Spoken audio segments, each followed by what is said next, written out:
Hi guys, very good morning to all of you. कैसे हैं आप सब? स्वागत है आप सबका आज के सेशन में। और कर रहे थे कुछ बातें लास्ट लेक्चर में हमने फाइनेंशियल मैनेजमेंट नामक सब्जेक्ट के पहले चैप्टर कॉस्ट ऑफ कैपिटल का उद्घाटन किया और उसको पढ़ना स्टार्ट किया। बच्चे सोच रहे होंगे आज का लेक्चर स्टार्ट होगा सीधा धार सर पढ़ाना स्टार्ट करेंगे। ऐसा नहीं है। कुछ यूनिक बातें हमने आपको अपने बारे में यस्टरडे लेक्चर में बताई थी, यस्टरडे वाले लेक्चर में बताई थी कि किस प्रकार से हमारा पढ़ाने का तरीका है, जिसमें आज एक अध्याय और जुड़ जाएगा।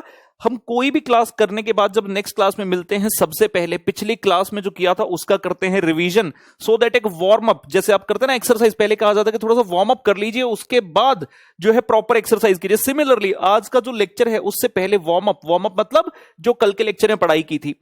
अब जब मिलेंगे टमारो वाले लेक्चर में, टमारो मतलब आने वाले लेक्चर में, तो उसके अंदर सेकंड लेक्चर की भी बात जो है करेंगे। लेकिन पहले फटाफट से सीख लेते हैं। हमने कल स्टार्ट किया अपना चैप्टर फाइनेंशियल मैनेजमेंट का कॉस्ट ऑफ कैपिटल, लेकिन इससे पहले फाइनेंशियल मैनेजमेंट के बारे में थोड़ा जाना था। मैंने आपको हिस्ट्री बताई थी कि ये सब्जेक्ट कहां से ओरिजिनेट हुआ, किस तरह से पहले पूछा जाता। कॉस्ट के साथ ही एक पार्ट होता था फाइनेंशियल मैनेजमेंट का, कभी इसका रेशियो 60-40 रहा तो कभी ये 50-50 हो गया। अब इस पर्टिकुलर सब्जेक्ट को अपने एक इंपॉर्टेंस दिया गया और एक अलग सब्जेक्ट बना दिया गया और कॉस्ट अकाउंटिंग को इससे दूर कर दिया गया। लेकिन जब हम फाइनेंशियल मैनेजमेंट पढ़ते हैं, यानी कि मैनेजमेंट अकाउंटिंग को पढ़ते हैं, तो हमें थोड़ा सा फाइनेंशियल और कॉस्ट के बारे में समझना होता है, so that we can make an appropriate distinction between the three. तो हमने सीखा था फाइनेंशियल अकाउंटिंग के अंदर मेनली रिकॉर्डिंग एस्पेक्ट्स रहते हैं, कॉस्ट अकाउंटिंग के अंदर रिकॉर्डिंग और कॉस्ट कंट्रोल के एस्पेक्ट्स रहते हैं, specifically only related to the cost. ठीक है ना। अकाउंट्स में तो सारी मॉनेटरी ट्रांजैक्शन आती है, लेकिन कॉस्ट में सिर्फ वही वाली ट्रांजैक्शन जहां पर कॉस्ट इन्वॉल्व है। जब हम आगे फाइनेंशियल मैनेजमेंट पर, जैसे कि नाम से क्लियर है, हम मैनेजमेंट कर रहे हैं किस चीज का? पैसे का। Financial management revolves just around two things, one is the procurement of fund and the other is the utilisation of fund, मतलब पैसा लाना और पैसे को यूटिलाइज करना।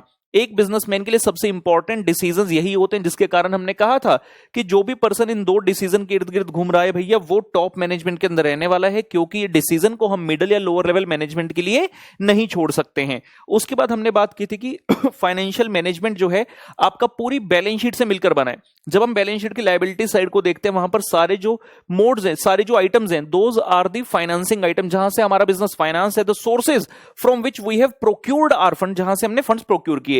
फंड्स प्रोक्यूर करने के बाद जब मैंने उनको इन्वेस्ट किया, पैसे को यूटिलाइज किया, that thing is shown on the asset side, जहां पर मेनली आते हैं आपके फिक्स्ड एसेट्स और उसके अलावा आ रहे थे करंट एसेट। जब हम देखते हैं लायबिलिटी साइड पर, तो करंट लायबिलिटी नाम का शॉर्ट टर्म का लायबिलिटी रहता है, लेकिन हमने कहा था to understand in a better way, हम हमेशा फाइनेंशियल मैनेजमेंट में current asset minus current liability यानी कि वर्किंग कैपिटल के माध्यम से समझेंगे। मतलब ये हो गया था कि जितना भी पैसा आप लॉन्ग टर्म नेचर का रेज करके आए, that is either invested into the fixed assets और इनटू द वर्किंग एसेट, यानी कि नेट वर्किंग कैपिटल। यहां से हमने एक इंपॉर्टेंट पॉइंट ये समझा था, that a portion of current assets is also financed by the long term source of finance. मैं वापस याद दिला दूं, अगर मेरे करंट एसेट है 200 के, करंट लायबिलिटी 140 की, तो करंट एसेट 200 में से 140 फाइनेंस है थ्रू करंट लायबिलिटी, लेकिन जो नेट करंट एसेट रह गया 60 का, 200 माइनस 140, ये 60 has been finance through the long term source of finance. इसीलिए कहा जाता है कि जो कैपिटल एम्प्लॉयड है, कैपिटल एम्प्लॉयड मतलब all the long term source of finance, equity share capital, preference share capital, reserves and surplus और डेट, अगर इन सबको ऐड करते बनता है capital employed. This is equal to the fixed assets plus working capital. ये एक बात हमने सीखी थी फाइनेंशियल मैनेजमेंट की इंट्रोडक्शन में। हम आए अपने पहले हेड पर, जिसका नाम था फाइनेंसिंग डिसीजन। मैंने कहा था पहले 4 चैप्टर एक साथ बात करेंगे regarding the procurement of fund, जिसको फाइनेंसिंग भी कहा जाता है। इसके अंतर्गत कुल मिलाकर बेटा 4 डिवीजन होगी। Number 1 cost of capital, number 2 leverage, number 3 capital structure, तो नंबर 4 आएगा थ्योरीज ऑफ कैपिटल स्ट्रक्चर, जिसमें से हमने सबसे पहला कॉस्ट ऑफ कैपिटल स्टार्ट किया। हमने कहा था कॉस्ट ऑफ कैपिटल जैसे कि नाम से क्लियर है कि जो भी आपके पास कैपिटल का सोर्स है, जो भी कैपिटल एम्प्लॉयड का सोर्स है, उस सोर्स के पैसे को यूज करने के लिए मुझे कुछ ना कुछ खर्चा तो करना होगा, कुछ ना कुछ एक्स्ट्रा पेमेंट करनी होगी, तो वो जो एक्स्ट्रा खर्चा है that is called as the cost. फिर हमने कहा था जरूरी नहीं है कि ये हमेशा एक्सप्लिसिट कॉस्ट ही होगी, it can be the implicit cost also. Explicit cost होती है किस केस में? इक्विटी शेयर्स के केस में, प्रेफरेंस के केस में और डेट के केस में। इक्विटी के केस में डिविडेंड देते हो जो कि वेरिएबल है, प्रेफरेंस के केस में डिविडेंड देते हैं जो कि फिक्स है, और डेट के केस में चाहे डिबेंचर है, बॉन्ड है, लोन है, आप इंटरेस्ट देते हैं जो कि फिक्स रहने वाला है। तो इन तीनों केस में we need to actually make the payment, that's why it's called as the explicit cost. लेकिन एक सोर्स ऐसा भी है जिसके लिए आपको किसी को पेमेंट नहीं करनी बट उसकी कॉस्ट जरूर है, कौन सा? रिजर्व्स एंड सरप्लस यानी कि रिटेन्ड अर्निंग्स। हमने जो पैसा कमाया उसको अपने पास रख लिया और कल को अगर हम उस पैसे को यूज करते हैं तो हमें ये नहीं कहना चाहिए भाई इसकी कॉस्ट तो है ही नहीं। भाई उसकी भी कॉस्ट है, उसकी भी कॉस्ट है, उसका भी अस्तित्व है। बात सिर्फ इतनी है कि उसकी कॉस्ट इंप्लिसिट है, आपको किसी को पे नहीं करना है अलग से। फिर हमने समझा था डिबेंचर मतलब डेट, प्रेफरेंस और इक्विटी में कुछ कैरेक्टरिस्टिक्स देखे थे, जहां हमने निर्णय लिया, कंक्लूड किया था कि जो डेट है वो लीस्ट रिस्की है, क्योंकि एक तो उसका पेमेंट फिक्स है इंटरेस्ट की फॉर्म में, और दूसरा it is a charge against the profit. तो ऑर्गेनाइजेशन को प्रॉफिट हुए या नहीं हुए उसके बाद इंटरेस्ट मैटर नहीं करता, interest has to be given beforehand before concluding whether there are profits और लॉसेस। तो डेट वाला तो पूरी तरह से सिक्योर है भाई, तो उसका रिस्क सबसे कम है। रिस्क जैसे बोलता है उसका रिस्क कम है, कई लोग बोलते हैं रिस्क कम है, तो उसका रिस्क जो है कम है, इसी कारण उसका जो कॉस्ट है वो भी कम आता है। फिर आता है प्रेफरेंस। प्रेफरेंस वालों का रिटर्न फिक्स है इन the form of fix dividend, लेकिन डिपेंड करता है प्रॉफिट के ऊपर। अगर प्रॉफिट होगा तभी तो डिविडेंड मिलेगा, अगर प्रॉफिट है ही नहीं तो प्रेफरेंस वालों को डिविडेंड नहीं मिलने वाला है। तो ये भी मतलब रिस्की है लेकिन कम रिस्की है। सबसे ज्यादा रिस्की है इक्विटी, उसको तो बेचारे को ये भी नहीं पता कि प्रॉफिट होने के बाद भी डिविडेंड मिलेगा कि नहीं मिलेगा।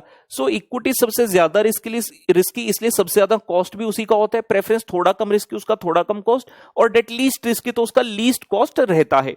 फिर हमने सीखा था कॉस्ट ऑफ कैपिटल, ये भी दर्शाता है कि कम से कम इतना आपको कमाना पड़ेगा so that to meet the cost of sources of finance. अगर एक बिजनेसमैन ने फंड्स अरेंज किए लेट से 8% पर, इसका मतलब है कि जिस पर्टिकुलर प्रोजेक्ट में आप आगे पैसा लगा रहे हो वहां से मिनिमम 8% तो कमा लो, सो दैट जितना खर्चा उतना तो मीट हो जाए यार। अपने लिए चाहे बचे ना बचे वो सेकेंडरी, लेकिन सबसे पहले उनका जो खर्चा है वो मीट हमारा हो जाना चाहिए। हमने कहा था इस चैप्टर के अंतर्गत टॉपिक्स रहेंगे cost of debt KD, cost of preference capital KP, cost of equity capital KE, cost of retained earning यानी कि रिजर्व एंड सरप्लस केआरई, और सबका मिला के average cost, overall cost of capital जिसको बोलते हैं केओ, ओवरऑल कॉस्ट ऑफ कैपिटल, या फिर WACC weighted average cost of capital.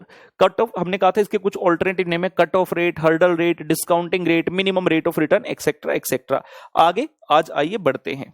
Come on guys, come on guys, हौसले हमारे बुलंद हैं। ये देखिए जी, कल का एक रीकैप आपको दे दिया मैंने फटाफट से, और यहां पर आप स्क्रीन पर देख भी सकते हैं। हमने सारी चीजें कल के लेक्चर में जो है लिख ली थी, जिसमें हमने पहला चैप्टर यहां से फॉर्मली अपना स्टार्ट किया कॉन्सेप्ट 1 लिखकर। कॉन्सेप्ट 1 बेसिक्स वाला पार्ट बेटा हमारा आज जो है खत्म हो गया। हम आ रहे हैं कॉन्सेप्ट नंबर 2 पर, जहां से मेन हमारा टॉपिक स्टार्ट हो जाएगा। ये जो मैंने लिस्ट डाउन किए थे कल, कॉस्ट ऑफ डेट, तो मैंने कहा था इसी सीरियल ऑर्डर में हम पढ़ने वाले हैं। आइए concept number 2,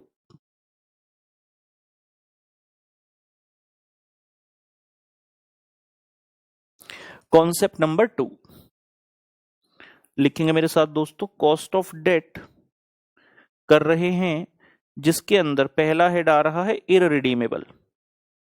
cost of date जिसके अंतर्गत पहला हेड आ रहा है इररिडीमेबल।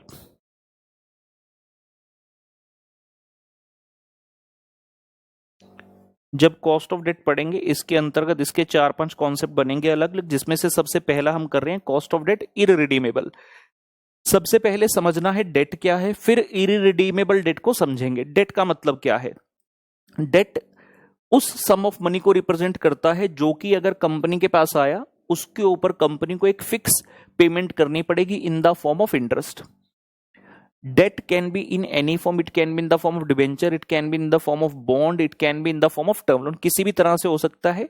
लेकिन जो हमने पहला पॉइंट कहा वो कॉमन है सभी के लिए कि डेट का अमाउंट वो सोर्स को रिप्रेजेंट करता है जिसको अगर आप एक एज अ बिजनेसमैन यूज कर रहे हैं, then you will need to make a payment, fix payment in the form of interest. Frequency कुछ भी हो सकती है, लेकिन नॉर्मली हमारे फाइनेंशियल मैनेजमेंट में इसकी फ्रीक्वेंसी ईयरली रहती है, और जो कॉस्ट भी निकलती है वो पर एनम के हिसाब से सबकी निकलती है। ठीक है, आइए पहले लिखते हैं डेट का मतलब। Debt represents the sum of money, लिखेंगे दोस्तों मेरे साथ, debt represents the sum of money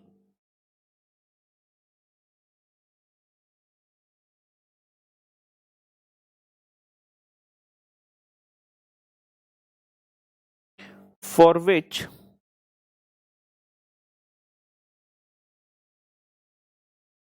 a fixed payment for which a fixed payment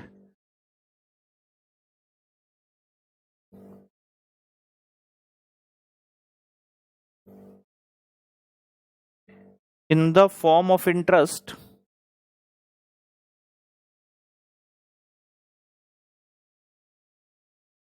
is to be made, for which a fixed payment in the form of interest is to be made by the borrower to lender.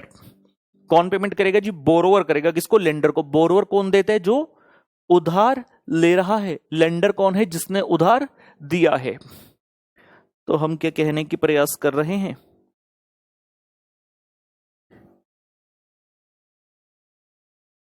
ये है lender, ये है borrower.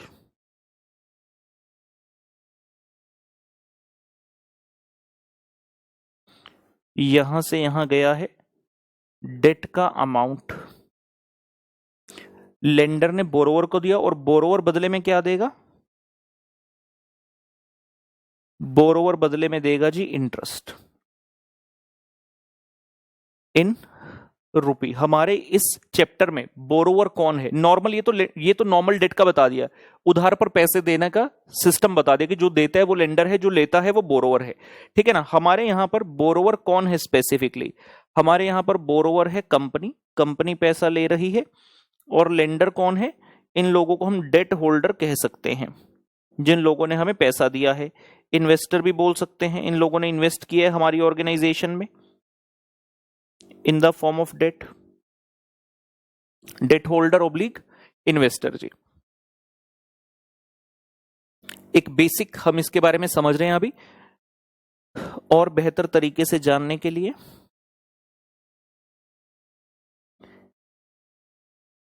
हम कहते हैं, ये लीजिए, ये है आज। ये क्या है? प्रेजेंट। पूरे फाइनेंशियल मैनेजमेंट में ऐसा टाइमलाइन हम बार बार बनाएंगे, और इसकी आदत आपने भी बनानी है।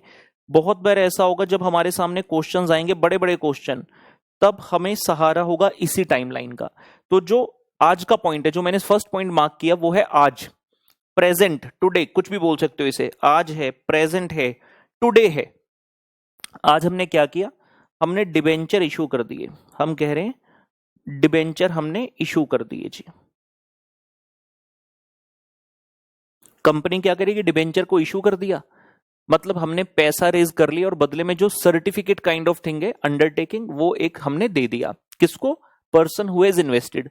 अब हम क्या कह रहे हैं कि हर साल हमें एक पेमेंट करनी है। किस फॉर्म में? इंटरेस्ट के फॉर्म में। ये तो आज हो गया, यहां पर मार्क करें अगर, ये ईयर 1 हो गया, ये ईयर 2 हो गया, ये ईयर 3, और अप टू ऐसे nth ईयर तक चलता रहेगा। n can be anything. ठीक है ना? हम कह रहे हैं कि आपने क्या करना, हर साल you have to make the payment of interest. आपको क्या करना? हर साल पेमेंट करनी है। किस चीज की? इंटरेस्ट की। नॉर्मली ये होता है डेट, और एक पर्टिकुलर डिफाइंड पीरियड के बाद पैसा वापस करना पड़ता है नॉर्मल में। लेकिन हमारा हेडिंग क्या है? अब मैं अपने हेड पर आ जाता हूं। डेट के बारे में हम समझ गए क्या हो रहा है। हमारा हेड है cost of debt irredeemable. Irredeemable debt कौन सा है? ऐसा डेट जिसका पैसा आपने रेज किया डिबेंचर इशू करके, लेकिन वापस प्रिंसिपल अमाउंट कब करना है, इट इज नॉट डिफाइंड। जब हम कह रहे हैं इररिडीमेबल, रिडीमेबल का मतलब क्या होता है? पैसा वापस कर देना, पे बैक करना। इररिडीमेबल का मतलब पैसा वापस नहीं होगा। कब होगा? सिर्फ at the event of the winding up of the company. तो जब हम इररिडीमेबल डेट की बात कर रहे हैं, देन ये जो एन है, ये जो एन है, इन the case of irredeemable it is not defined, मतलब इट इज नॉट फिक्स। तो हर साल हमारा सिर्फ क्या खर्चा हो रहा है? इंटरेस्ट का खर्चा हो रहा है। जब मैंने बोला हम निकालने जा रहे हैं कॉस्ट ऑफ डेट, तो कॉस्ट ऑफ डेट, किसी भी चीज की कॉस्ट का क्या मतलब है? कि जो एक्स्ट्रा आपको देना पड़ रहा है। तो इररिडीमेबल के केस में मुझे एक्स्ट्रा क्या देना पड़ रहा है? सिर्फ और सिर्फ इंटरेस्ट। तो इंटरेस्ट जो होगा that will become my cost. अभी तक समझने के लिए इतनी चीज ध्यान में डालो कि डेट के केस में जो आपकी कॉस्ट बनेगी, इररिडीमेबल के केस में सिर्फ इंटरेस्ट है, क्योंकि उसके अलावा आप कुछ दे ही नहीं रहे हैं। तो हम जरा आइए इसको लिख लें एक बार, जो हमने बोला अभी, द ओनली एक्सपेंडिचर, या ओनली, ठीक है, the only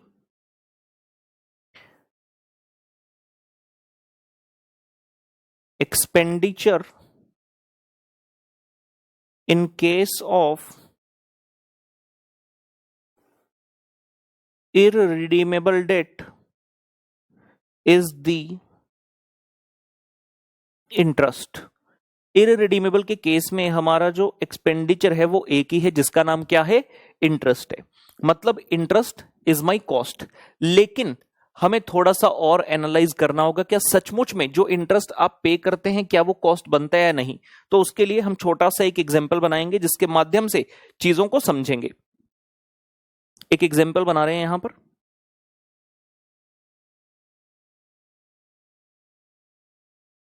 to find, example किस लिए है, टू फाइंड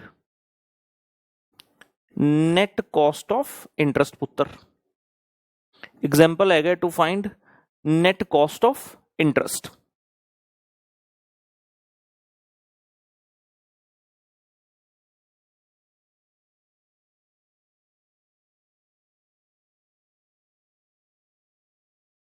क्या मेरी लाइन सीधी है? बच्चों की लाइन बहुत सीधी जाती है। बच्चे कहते सर हमारी एज है ना लाइन मारने की, निकम्मे कहेंगे।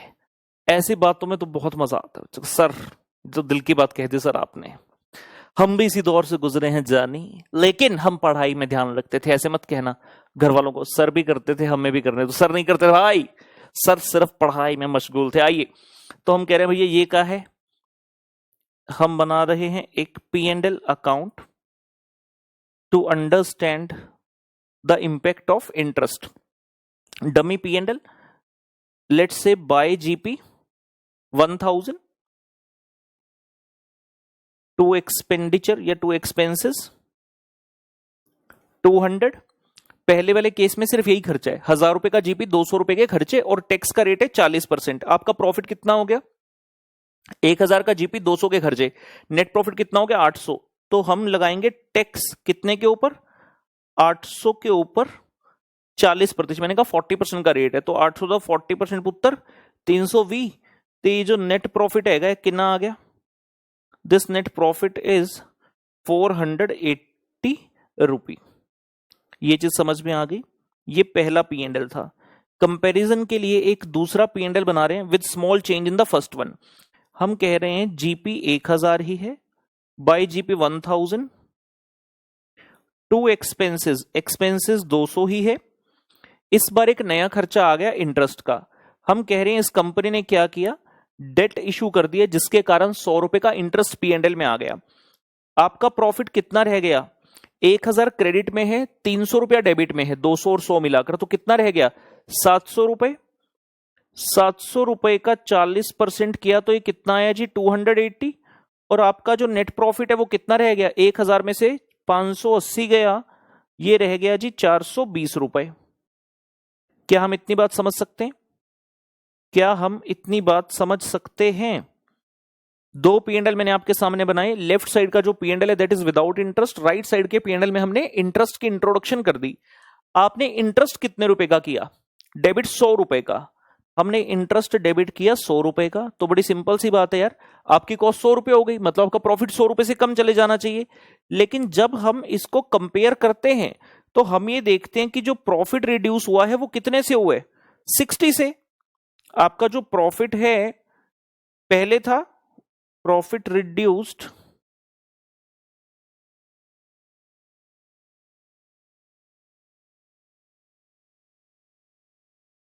बाय 60 रुपी ओनली। 480 से हमारा प्रॉफिट हुआ 420, यानी कि प्रॉफिट तो सिर्फ 60 से कम हुआ। जबकि नेट कॉस्ट आपने कितने डेबिट की थी, 100 रुपए की। आपने इंटरेस्ट तो 100 रुपए का डेबिट किया था। सवाल उठाइए, अब 100 डेबिट किया तो प्रॉफिट में 100 रुपए से कमी आनी चाहिए थी, 60 से क्यों आई? कहीं ना कहीं लग रहा है कुछ तो सेविंग हुई है। यानी कि जो थोड़ी देर पहले हमने एक लाइन लिखी थी, the only expenditure in case of irredeemable debt is the interest, तो वहां पर छोटा सा मॉडिफिकेशन है। आपने जो ग्रॉस अमाउंट ऑफ इंटरेस्ट पे किया, मेरे इस एग्जांपल में 100 रुपए, वो पूरे का पूरा कॉस्ट बन ही नहीं रहा, क्योंकि मेरा प्रॉफिट सिर्फ 60 रुपए से डाउन आया। तो कॉस्ट इंटरेस्ट से कुछ तो कम है, मतलब कहीं ना कहीं कुछ सेविंग हुई है, उसके बारे में हमें जानना है। तो हम यहां पर लिखते हैं जी, हुआ क्या, जो हमारी नेट कॉस्ट आई है दैट इज, हम कह रहे हैं ग्रॉस कॉस्ट माइनस सेविंग। हमारी नेट कॉस्ट कितनी आई है 60। कैसे, 100 का ग्रॉस कॉस्ट था, अगर ये 60 है तो मतलब सेविंग कितने की हुई है हमें 40 रुपए की। इतने बात समझ सकते हैं। नेट कॉस्ट कितनी है आपकी 60 रुपए की, ग्रॉस कॉस्ट कितनी है 100, तो ये बैलेंसिंग फिगर आ गई एक प्रकार से 40 की। हमारी 40 की हुई है सेविंग, और अगर हम इसे ध्यान से देखते हैं ये 40 क्या चीज था, this is due to the tax rate of 40%। आप देख रहे हैं, आप अगर अपने टैक्स के खर्चे को देखते हैं, आपका खर्चा पहले था 320 का, लेकिन अब ये खर्चा रह गया कितने का, 280 का। यानी कि आपको 40 रुपए किस में सेव हुए, टैक्स में। किस प्रकार से आइए 40 रुपए, हम कह रहे हैं 100 माइनस, अगर मैं अपने इंटरेस्ट अमाउंट को, जो इंटरेस्ट का ग्रॉस कॉस्ट था, उसको मल्टीप्लाई कर देता हूं टैक्स रेट से, तो हमारे पास ये वैल्यू आ जाती है। 40 रुपए कैसे बना, 100 रुपए का आपने जो इंटरेस्ट डेबिट किया उसके कारण प्रॉफिट कम हुए, प्रॉफिट कम हुए तो आपका जो टैक्स जा रहा था सरकार को वो भी कॉरस्पॉन्डिंगली कम हो गया। मतलब मैंने 100 रुपए दिए ग्रॉस, लेकिन 100 रुपए के ऊपर 40% की सेविंग हो गई मुझे, तो हमारा जो नेट कॉस्ट बना इस कारण वो 60 बना। हम यहां से फॉर्मूला डिराइव करने की कोशिश कर रहे हैं। मैं इसे लिख सकता हूं 100 माइनस 100 इंटू 0.4, यहां से 100 कॉमन आ जाएगा, 100 इंटू 1 माइनस 0.4। और इस चीज को आप कैसे लिख सकते हो, 100 क्या था, इंटरेस्ट का अमाउंट, ब्रैकेट में क्या है 1 माइनस टैक्स रेट। सो जब भी हम ये पूरे सब्जेक्ट के लिए रूल बन गया, जब भी डेट की बात करेंगे जो हमारा उसके कारण कॉस्ट होगा, that will not be the interest amount, gross amount नहीं होगा, your cost shall be interest but 1 minus T, यानी कि जो टैक्स सेविंग है on the amount of interest, उसको कंसीडर करते हुए नेट कॉस्ट तक आपको पहुंचना है। So this is very very very important to understand. और ये एग्जाम्पल बनाकर करें तो बहुत बढ़िया से समझ आ जाता है, अदरवाइज तो मैं नॉर्मल भी बता सकता था कि एडी के केस में क्या करना, आई इंटू 1 माइनस टी कर देना, लेकिन समझ आने में दिक्कत होती है। अब हमारे सामने प्रूफ के साथ पड़ा है, और जैसा आपने कभी सुना होगा, प्रत्यक्ष को प्रमाण की आवश्यकता नहीं, प्रत्यक्ष को प्रमाण की आवश्यकता नहीं, मतलब जो विजिबल है उसके लिए अलग से हमें कोई सर्टिफिकेट, कोई प्रूफ इकट्ठा नहीं करना, क्योंकि ये तो हमारे साक्षात आंखों के सामने है, आंखों के सामने, आंखों के पन्नों पे लिख दिया नाम तेरा, तरारी रे री री। ठीक है ना, चलिए अब हम इसके बारे में जरा कुछ लिखें। सो let us write down this English. So the net cost in case of debt is,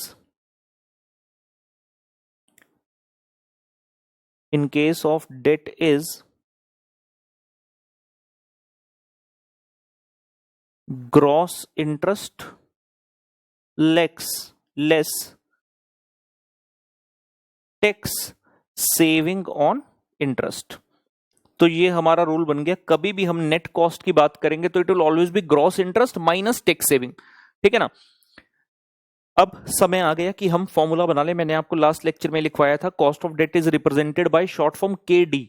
तो पूरे चैप्टर में शॉर्ट फॉर्म चलेगी, और ये शॉर्ट फॉर्म रिकॉग्नाइजेबल है, ये शॉर्ट फॉर्म रिकॉग्नाइज्ड है। मतलब एग्जाम में ऐसा नहीं कि आप पूरा लिख के आ रहे हो COST, cost space of debt ना, KD represents the cost of debt, तो हम केडी के माध्यम से ही चलेंगे। तो आइए हम जरा फॉर्मूला लिखते हैं। अच्छा, एक चीज पहले, फॉर्मूला पे नहीं जाते, हमने कहा था हम पूरे सब्जेक्ट के अंदर जो है फॉर्मूला को याद करेंगे नहीं, फॉर्मूला ऑटोमेटिकली दिमाग में बैठ जाएगा। अगर मैं कहता हूं आपको कभी भी किसी चीज की कॉस्ट निकालनी है, आपको कभी भी किसी चीज की कॉस्ट निकालनी है, तो जेनेरिक फॉर्मूला क्या है, लिख दो यहां पे, generic formula to find the cost. आपको किसी भी चीज की कॉस्ट निकालनी है, फॉर्मूला बड़ा आसान है, फॉर्मूला होता है जी cost divide by funds into 100। मतलब जिस भी चीज की कॉस्ट निकालनी है, आप ये देखो कि आपको फंड्स कितने हैं। मैं कहता हूं जी मैंने अपने फ्रेंड से एक लोन ले लिया, लेट से उसने मुझे 1 लाख रुपए का लोन दिया, और बदले में वो कह रहे हैं मुझे 15,000 रुपए एक्स्ट्रा दे देना, तो 15,000 की मेरी कॉस्ट है। तो अगर मैं इसे करता हूं, उत्तर आ जाता है जी मेरा 15%। ये जो मैंने कहा ये क्या हो गया जी, जेनेरिक फॉर्मूला हो गया। पूरे चैप्टर के अंदर हमारा यही फॉर्मूला चलेगा, कॉस्ट अपॉन फंड्स। मतलब जिस भी सोर्स से पैसा रेज किया, डिनोमिनेटर में क्या रहेगा, कितना पैसा आपके पास आया, फंड्स का इनफ्लो। और कॉस्ट का मतलब क्या है कि आप एक्स्ट्रा पेमेंट उन्हें कितनी कर रहे हैं, एक्स्ट्रा कॉस्ट आपकी कितनी पड़ रही है। जैसे मैंने 1 लाख लिया, ऑब्वियस सी बात है 1 लाख तो वापस करना ही है। ओवर एंड अबव कितने रुपए का इंटरेस्ट देना है पार्टी को, 15,000 रुपए का, तो 15,000 की कॉस्ट है on the funds of 1 lakh, तो कितना हो गया जी आपका कॉस्ट, 15% हो गया। तो इस तरह से हमें ये चीज समझ लेनी है। अब हम चलते हैं केडी पर, ध्यान से समझेंगे सारी बात, आराम से लिख रहे हैं। केडी इज इक्वल टू, क्या कॉस्ट है हमारे डेट के केस में, अभी फॉर्मूला सिखाया आपको, न्यूमरेटर में क्या आएगा कॉस्ट, कॉस्ट कितनी है इंटरेस्ट, और सीखा हमने थोड़ी देर पहले कि इंटरेस्ट कभी भी कहेंगे तो हमेशा 1 माइनस टी के साथ कहना, क्योंकि ग्रॉस इंटरेस्ट मेरा कॉस्ट है ही नहीं। जैसे ही हम उसको अपने खर्चों में डालते हैं हमारा खर्चे बढ़ गए, ओवरऑल प्रॉफिट कम हो गया, तो प्रॉफिट कम है, सरकार को टैक्स भी कम देना है, तो टैक्स सेविंग आई into 1 minus T divide bye हमने कहा था डिनोमिनेटर में क्या आएगा फंड्स, कितने रुपए आपके पास, which is represented by NP, इसको बोलते हैं नेट प्रोसीड्स, नेट प्रॉफिट नहीं भाई, net proceeds, I into 1 minus T बटे एनपी गुना 100। तो ये हमारा बन गया जी फॉर्मूला, किस केस में, इररिडीमेबल के केस में। हमने यहां पर टाइमलाइन के माध्यम से देख लिया था कि इररिडीमेबल के केस में आपकी सिर्फ एक ही कॉस्ट है और वो है इंटरेस्ट की। हर साल आप इंटरेस्ट देते चलेंगे क्योंकि पैसा कब वापस होगा ये किसी को पता ही नहीं है, it depends upon the event of the winding up of the company. तो तब तक आपका इररिडीमेबल के केस में सिर्फ एक ही कॉस्ट है, दैट इज द इंटरेस्ट। तो ये छोटा सा फॉर्मूला हमारा बनता है केडी का, I into 1 minus T upon NP into 100। अब इसमें जो चीजें यूज हुई हैं उसके बारे में समझना आवश्यक है। सबसे पहले बात करते हैं आई की। आई का मतलब है इंटरेस्ट पर डिबेंचर इन रुपी, इंटरेस्ट पर डिबेंचर इन रुपी। क्वेश्चन आपको कहेगा let's say x limited issued 10 million debenture, क्या करना, जब भी परसेंटेज में कॉस्ट निकलती है चाहे एक डिबेंचर से निकालो चाहे टोटल डिबेंचर से निकालो, आंसर रिमेन सेम। तो हम जब क्वेश्चन करेंगे 10 मिलियन 100 करोड़ 5 बिलियन है ना, हमारे लिए इररेलेवेंट है, हमें एक डिबेंचर से कैलकुलेशन हमेशा करनी है, इजी रहेगा। तो आई का मतलब है इंटरेस्ट पर डिबेंचर, एक डिबेंचर का इंटरेस्ट ले लेना। इंटरेस्ट हमेशा कंप्यूट किया जाता है फेस वैल्यू पर, ध्यान से सुनेंगे, इंटरेस्ट हमेशा कंप्यूट किया जाता है फेस वैल्यू पर। मान लीजिए 100 रुपए का डिबेंचर है, कंपनी ने इशू कर दिया प्रीमियम पर 103 रुपए पर, तो भी जो इंटरेस्ट की कंप्यूटेशन होगी वो फेस वैल्यू यानी कि 100 रुपए पर ही होगी। ये लीजिए फॉर्मूला यहां बना देते हैं, face value per debenture, face value per debenture multiply by interest percentage, face value per debenture multiply by interest percentage. Interest को एक और नाम से जाना जाता है, ऑल्सो कॉल्ड कूपन रेट। ध्यान रखेंगे एग्जाम में कभी वर्ड यूज हो गया कूपन रेट तो घबराना नहीं है, आप बच्चों को पता होना चाहिए इंटरेस्ट का ही दूसरा नाम है कूपन रेट। फेस वैल्यू प्रति डिबेंचर क्वेश्चन में गिवन होती है, लेकिन अगर गिवन ना हो तो इसे क्या मानना, नॉर्मली इसे 100 रुपए मान लिया जाता है, नॉर्मली इसे 100 रुपए मान लिया जाता है। तो यहां पर लिख दें एक note, if face value not given,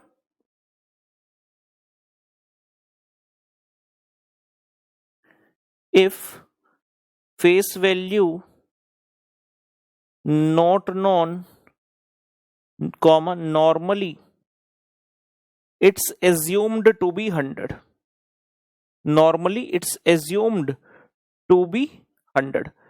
professional exams का एक रूल होता है, प्रोफेशनल एग्जाम जिसमें हम अपीयर करने वाले एक रूल होता है, अगर कभी किसी चीज के बारे में कोई एम्बिग्विटी है, कोई वेगनेस है, एक से ज्यादा ऑप्शंस पॉसिबल हैं और क्वेश्चन में क्लैरिटी नहीं है, ऑब्वियस सी बात है हमें कुछ ना कुछ एजम्पशन लेकर आगे बढ़ना होगा।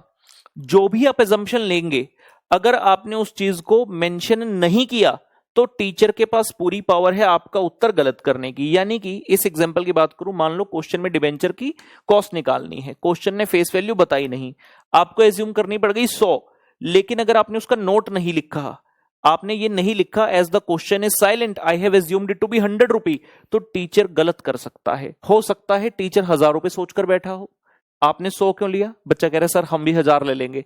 आपने 1000 ले लिया, मान लो टीचर 100 रुपए सोचकर बैठो, तो क्या करोगे? इन सभी केसेस में क्योंकि एम्बिगुइटी है, हमें अपना नोट लिखना आवश्यक है।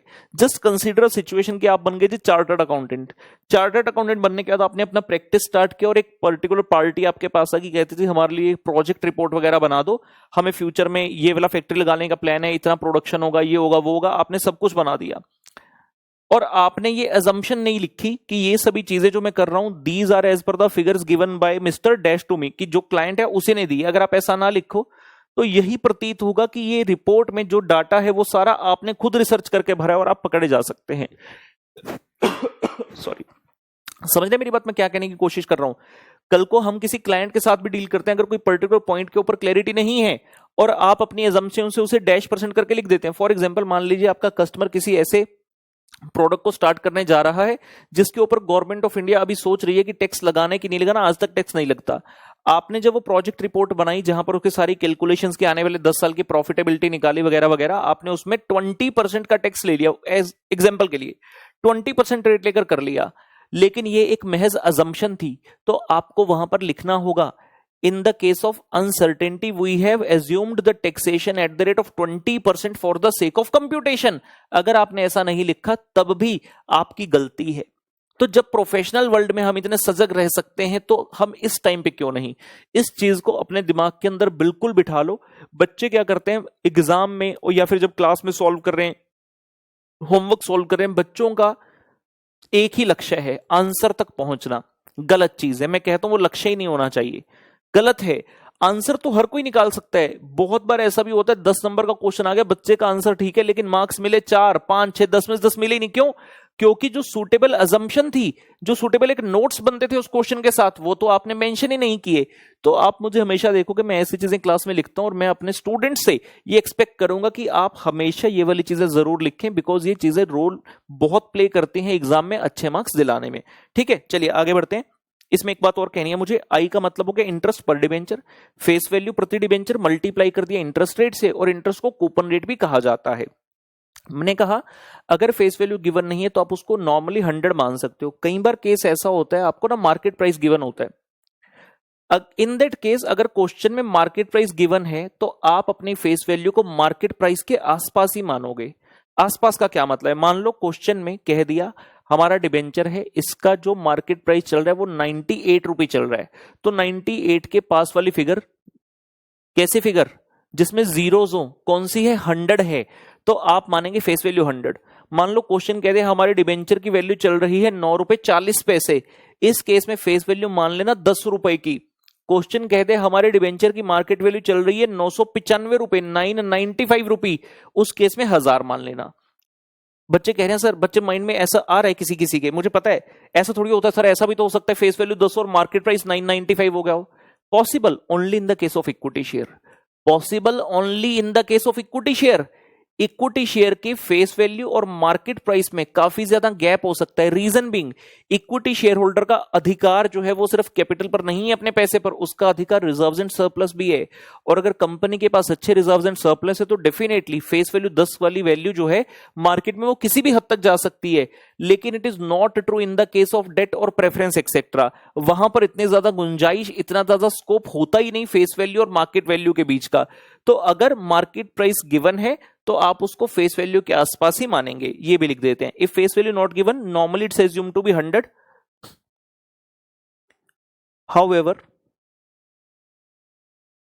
however if question gives the market price,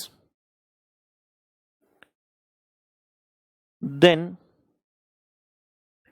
assume the face value near to such market price, assume the face value near to such market price। समझ गए?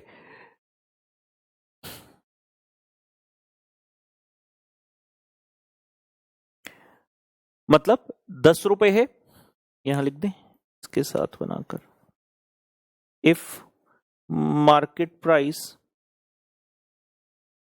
एजम्पशन के लिख रहे हैं 9.80, तो फेस वैल्यू को मान लेना 10, अगर मार्केट प्राइस है लेट से 995 तो फेस वैल्यू को मान लेना 1000। ये तीन ही ऑप्शन बनती है नॉर्मली, 100, 10 और 1000। सबसे पॉपुलर 100 है इसलिए मैंने बाय डिफॉल्ट 100 ही लिखवा दिया, लेकिन हाँ अगर कभी मार्केट प्राइस हो तो जरा उसे भी ध्यान से आपने देख लेना। ये हो गया आई। फिर बात आती है, देखो तीन वेरिएबल थे हमारे केडी के फॉर्मूले में, I into 1 minus T upon NP into 100। Into 100 क्यों किया? क्योंकि उत्तर परसेंटेज में निकालना है। आई हो गया। अब आई बात टी की। टी का मतलब क्या है? T is the tax rate. किसका टैक्स रेट? हमने ये जो पी एंड एल बनाया ये इन्वेस्टर का है कि कंपनी का है? आराम से सोचकर बताओ। ये जो पी एंड एल बनाया ये लेंडर का बनाया जिसने पैसा दिया, ये बोरोवर कंपनी जिसने पैसा लिया उसका बनाया? ऑब्वियस सी बात है बोरोवर का। क्यों? खर्चा डेबिट हुआ, इंटरेस्ट। लेंडर के केस में तो यार इनकम होगी ना इंटरेस्ट की, बोरोवर के लिए खर्चा है, लेंडर के लिए इनकम है। हमने खर्चा डाला तो हम कंपनी की बात कर रहे हैं। वैसे भी जब पूरा फाइनेंशियल मैनेजमेंट पढ़ेंगे हम हमेशा जो बात करेंगे बाय डिफॉल्ट वो बिजनेसमैन के व्यू पॉइंट से होगा, ना कि इन्वेस्टर के व्यू पॉइंट से। ओके, तो ये बिजनेस के हिसाब से बात हो रही है। तो बिजनेस कौन सा टैक्स रेट देगा? खुद का। खुद का मतलब कॉर्पोरेट को जो एप्लीकेबल होता है। तो यहां पर जो टैक्स रेट चाहिए वो किसका है? Of corporate. इसलिए बता दिया। एक पॉइंट, एक कॉन्सेप्ट ऐसा आता है हमें आगे जाकर जिसके अंतर्गत एक कॉन्सेप्ट ऐसा आएगा जहां पर शेयर होल्डर के पर्सनल टैक्स रेट की जरूरत पड़ेगी, तो वो एक एक्सेप्शन है। बाकी पूरी जगह पर सिर्फ आपको एक ही टैक्स रेट चाहिए जो कि कंपनी का टैक्स रेट है, कॉर्पोरेट का। तो अगर क्वेश्चन टैक्स रेट दे लिख करके ये शेयर होल्डर का है तो उसे गलती से यहां मत ले लेना, ये कॉर्पोरेट का है, not of the share holder. Mention भी कर दें ब्रैकेट में, नॉट ऑफ द इन्वेस्टर, मतलब डिबेंचर होल्डर का नहीं है, कॉर्पोरेट का है। ये वाली चीज भी याद रखेंगे। अक्सर क्वेश्चन टैक्स रेट देता है, अगर टैक्स रेट नहीं बताता इट इज ऑलवेज बेटर कि हम टैक्स रेट को कुछ ना कुछ एज्यूम करके करें, क्योंकि रियल लाइफ में टैक्स रेट शून्य नहीं होता। सरकार नहीं छोड़ेगी टैक्स भाई, सरकार टैक्स नहीं छोड़ेगी। आइए जी आगे बढ़ते हैं, धीरे धीरे आगे बढ़ रहे हैं। सबसे इंपॉर्टेंट पॉइंट आ गया जी एनपी। एनपी का मतलब मैंने क्या कहा था? Net proceeds. ये लीजिए एनपी। एनपी मतलब नेट प्रोसीड्स पर डिबेंचर इन रूपी। इंटरेस्ट का भी रूपी लगा दिया था जी। नेट प्रोसीड्स पर डिबेंचर इन रूपी। क्या मतलब है इसका? आपने जब डिबेंचर को इशू किया तो आपके हाथ में कितना पैसा पहुंचा, ये देखिए मैंने फॉर्मूला में क्या बताया था, generic formula, cost divide by funds. Funds का मतलब ये नहीं है कि आपने कितने के इशू किए, फंड्स का मतलब है आपके पास कितना पहुंचा। मैं कहता हूं जी मैंने ना 10 लाख रुपए का डिबेंचर का इशू किया, तो डिनोमिनेटर में 10 लाख नहीं आने वाला। आपने 10 लाख का इशू किया मतलब फेस वैल्यू रिप्रेजेंट हो रहा है, बदले में आप तक पैसा कितना आया। हो सकता है जब मैंने इशू किया मेरे को डिस्काउंट पर इशू करना पड़ गया, तो डिस्काउंट पर इशू किया मतलब मुझे पैसा पूरा नहीं है, तो I will need to deduct the amount of discount. लेकिन वही हो सकता है कि भैया मैंने प्रीमियम पर इशू कर दिया हो, इन दैट केस जो फेस वैल्यू थी ऐड हो जाएगा उसके अंदर द अमाउंट ऑफ प्रीमियम। मान लीजिए मैंने 10 लाख वाली चीज बेची लेकिन मैंने साथ में 1 लाख रुपए का प्रीमियम लिया, तो 10 लाख प्लस 1 लाख टोटल कितना हो गया? 11 लाख रुपए। तो मुझे कितना है? 11 लाख रुपए।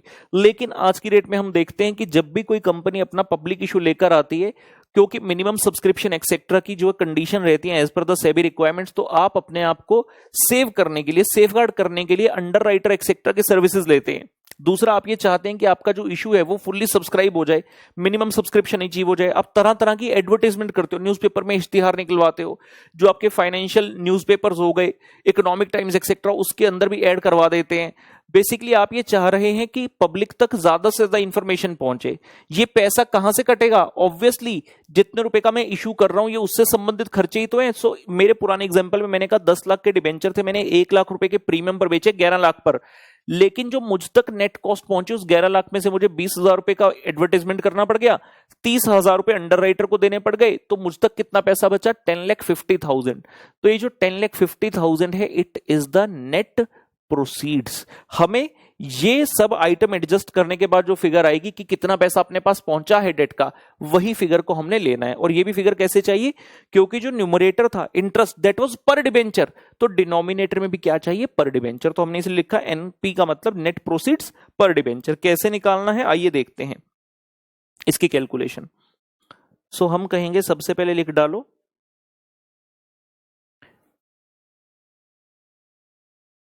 Face value per debenture plus कर दीजिए if there is any premium on issue,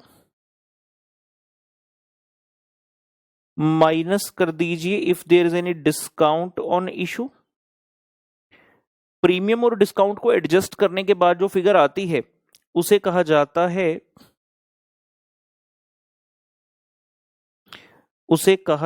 है, कलर स्कीम चेक कर रहे थे एक बार, इशू प्राइस। तो ये हो गया जी इशू प्राइस पर डिबेंचर, मतलब हमने इतने का इशू किया।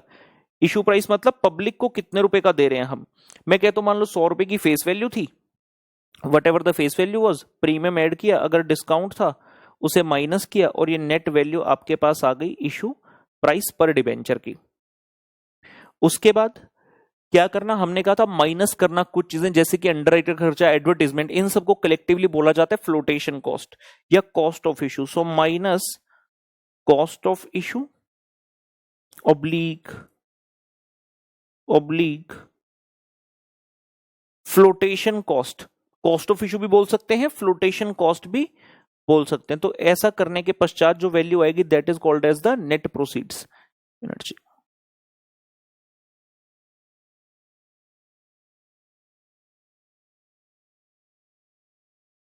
ये आ गया इशू प्राइस पर डिबेंचर, और इसमें से जब आपने कॉस्ट ऑफ इशू यानी कि फ्लोटेशन कॉस्ट को माइनस किया तो ये आ गया नेट प्रोसीड्स पर डिबेंचर जी। वेरी वेरी इंपॉर्टेंट, घबराइए नहीं, बहुत सारी प्रैक्टिस करेंगे। हमारे यहाँ पर प्रैक्टिस का भरपूर खजाना है। जो भी चीज सीखेंगे, देखो दो चीजें होती हैं एग्जाम में जबरदस्त परफॉर्मेंस के लिए। One is you should have the full concept clarity, तो उसके ऊपर जीरो कॉम्प्रोमाइज है, पूरी तरह से आराम से चल रहे हैं, सब चीज बोल रहा हूं, सब चीज लिख रहा हूं, और सब चीज उम्मीद करता हूं आप भी लिख रहे होंगे, सो दैट हमारे पास एक ट्रेल बन जाए। जैसे ऑडिट में पढ़ते हैं ना, ऑडिट ट्रेल, हर एक चीज का प्रूफ होना, किस किस स्टेज से होकर गुजरे हैं, तो हम हर एक स्टेज को नोट डाउन करते चल रहे हैं। और दूसरी इंपॉर्टेंट चीज क्या होती है, प्रैक्टिस ऑफ द क्वेश्चन। तो प्रैक्टिस बहुत गजब भरपूर मिलेगी, जहां पर हर वैरायटी का क्वेश्चन हम करने वाले हैं। तो जब कॉन्सेप्ट और प्रैक्टिस दोनों चीज बलबूते, दोनों चीजें बहुत ताबड़तोड़ कर ली जाएंगी, तो कोई चांस ही नहीं है कि एग्जाम में हम अच्छे से परफॉर्म ना करें। ठीक है ना। ये हमारा कॉन्सेप्ट नंबर 2 चल रहा है, जो हमने स्टार्ट किया, मैं याद दिला दूं, कॉस्ट ऑफ डेट इररिडीमेबल, जहां डेट का मतलब सीखा, इररिडीमेबल डेट का मतलब सीखा, और हम उसकी कॉस्ट निकालने की तरफ आ गए। फॉर्मूला सीख लिया, पूरी तरह से तैयार हैं हम। तो आइए चलते हैं प्रश्न नंबर 1 पर। आपके सामने ये रहा, बच्चे खुश हो गए, सर हमने सर निकाल लिया सर पेज, क्वेश्चन नंबर 1 कराओ सर, 1 कराओ। रुको, यहां तो थोड़ी देर में आएंगे, पहले कुछ कॉन्सेप्ट क्वेश्चन हो जाए, कुछ वार्मिंग अप हो जाए। सर ये क्या होता है, कुछ ऐसे प्रश्न रहेंगे पूरे एफए में जो मैं आपको क्लास में लिखवाऊंगा, जो कि कॉन्सेप्ट के ऊपर पकड़ बनाने के लिए बहुत इंपॉर्टेंट है। उसके बाद ही हम क्लास वाले क्वेश्चंस पर जाएंगे। तो ये कुछ प्रश्न मेरी तरफ से आ रहे हैं, जहां क्वेश्चन भी मैं लिखवाऊंगा और उत्तर भी मैं आपको करवाऊंगा। ठीक है, हमारे पास पूरा इसका कंपाइलेशन है, हमने जो भिन्न भिन्न बैचेस में पिछले इतने सालों में 15-20 सालों में पढ़ाया है, तो जो बेस्ट क्वेश्चंस है वो आपको यहां पर करवाए जा रहे हैं। लिखिए जी, क्वेश्चन नंबर 1, क्वेश्चन नंबर 1 हमारी तरफ से आपके लिए, ये वाला क्वेश्चन नंबर 1 और ये जो क्लास का क्वेश्चन नंबर 1 है ये सेम नहीं है। तो अगर इसमें डिस्टिंक्शन करना चाहें तो आप इसको कुछ और नंबर भी दे सकते हैं, हम इसे C1 भी बना सकते हैं। क्वेश्चन नंबर C1 मतलब ये हमारे कॉन्सेप्ट के क्वेश्चंस हैं, सिंपल। क्वेश्चन नंबर C1 लिखेंगे जी, question number C1,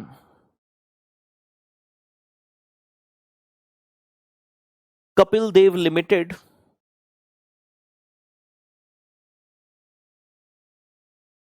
issued 10% 50,000 debentures.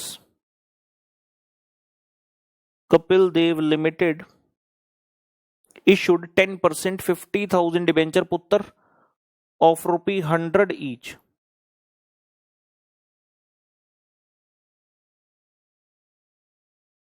बस इतना सा ही क्वेश्चन है, इतना सा ही क्वेश्चन है। धीरे धीरे हम अपना जो है लेवल बढ़ाते चलेंगे। ये पहला प्रश्न हमारे सामने, स्मॉल क्वेश्चन, पढ़ लीजिए आराम से,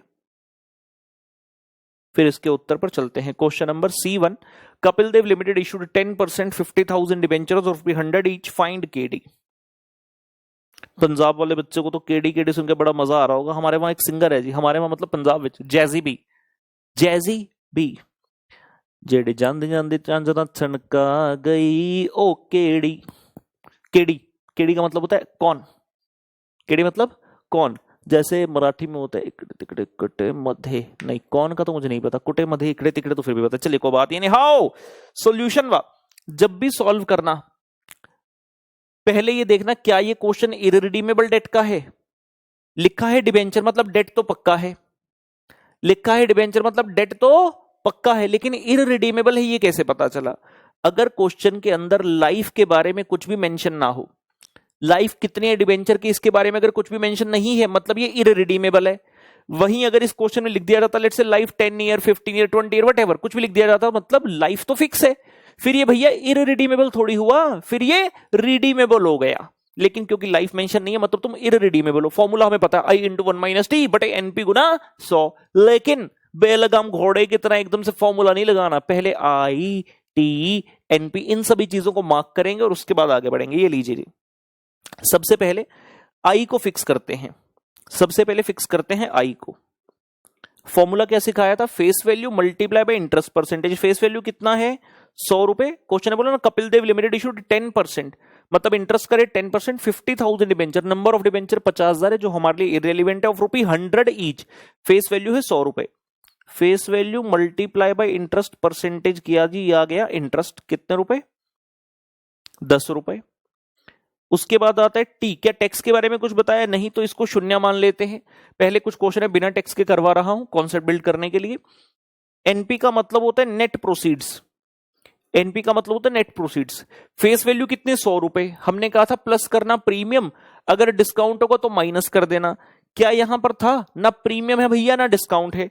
और एक चीज ध्यान रखेंगे, जब हमने यहां पर लिखा प्रीमियम और डिस्काउंट तो दोनों में से एक ही चीज हो सकती है, तो यहां पर मैं एक साइन लगा देता हूं ऑब्लिक करके, ये वाला, plus premium on issue oblique minus discount on issue. बच्चे ढूंढ रहे क्या लगाया? यहां देखो प्रीमियम ऑन इशू के बाद ये मैंने लगाया, ये मैंने लगाया एक लाइन छोटा सा, ठीक है। तो एनपी में क्या करेंगे? फेस वैल्यू है 100 रुपए, प्रीमियम डिस्काउंट कुछ नहीं, क्वेश्चन ने फ्लोटेशन कॉस्ट वगैरह के बारे में भी कुछ नहीं बताया, तो net proceeds is same as the face value, net proceeds is same as the face value per debenture that is 100 rupee.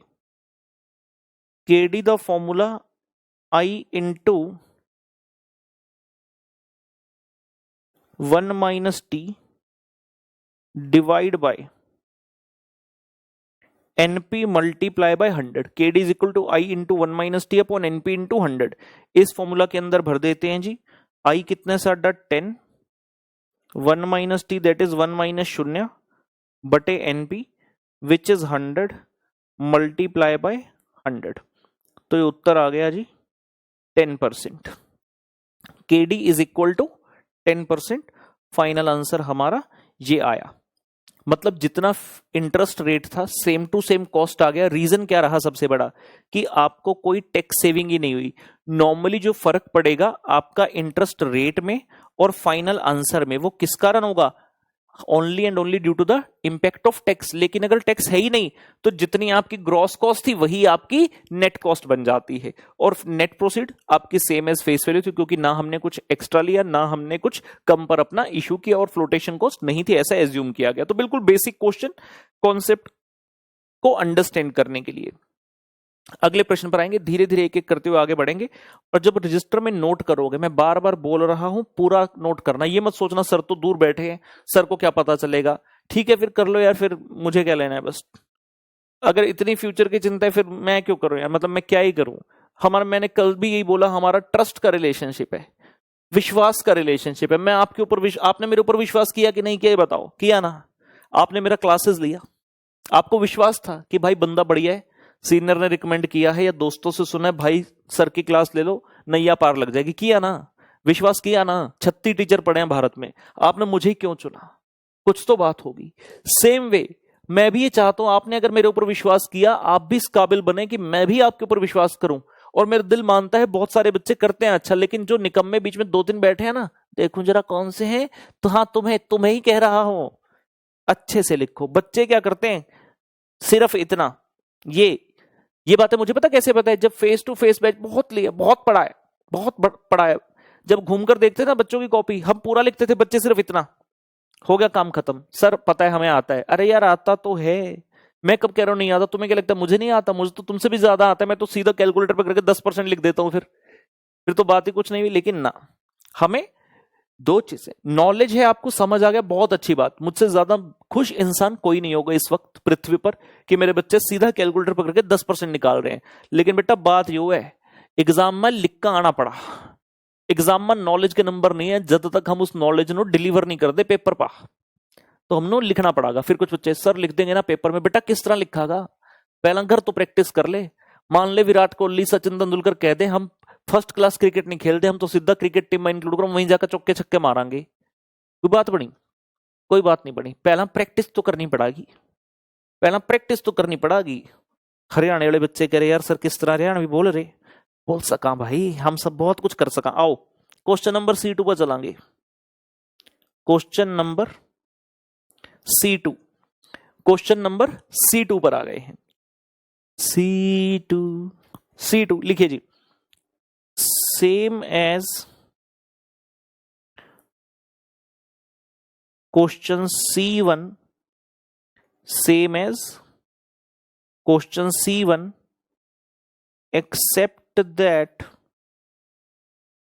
there is discount on issue, except that there is discount on issue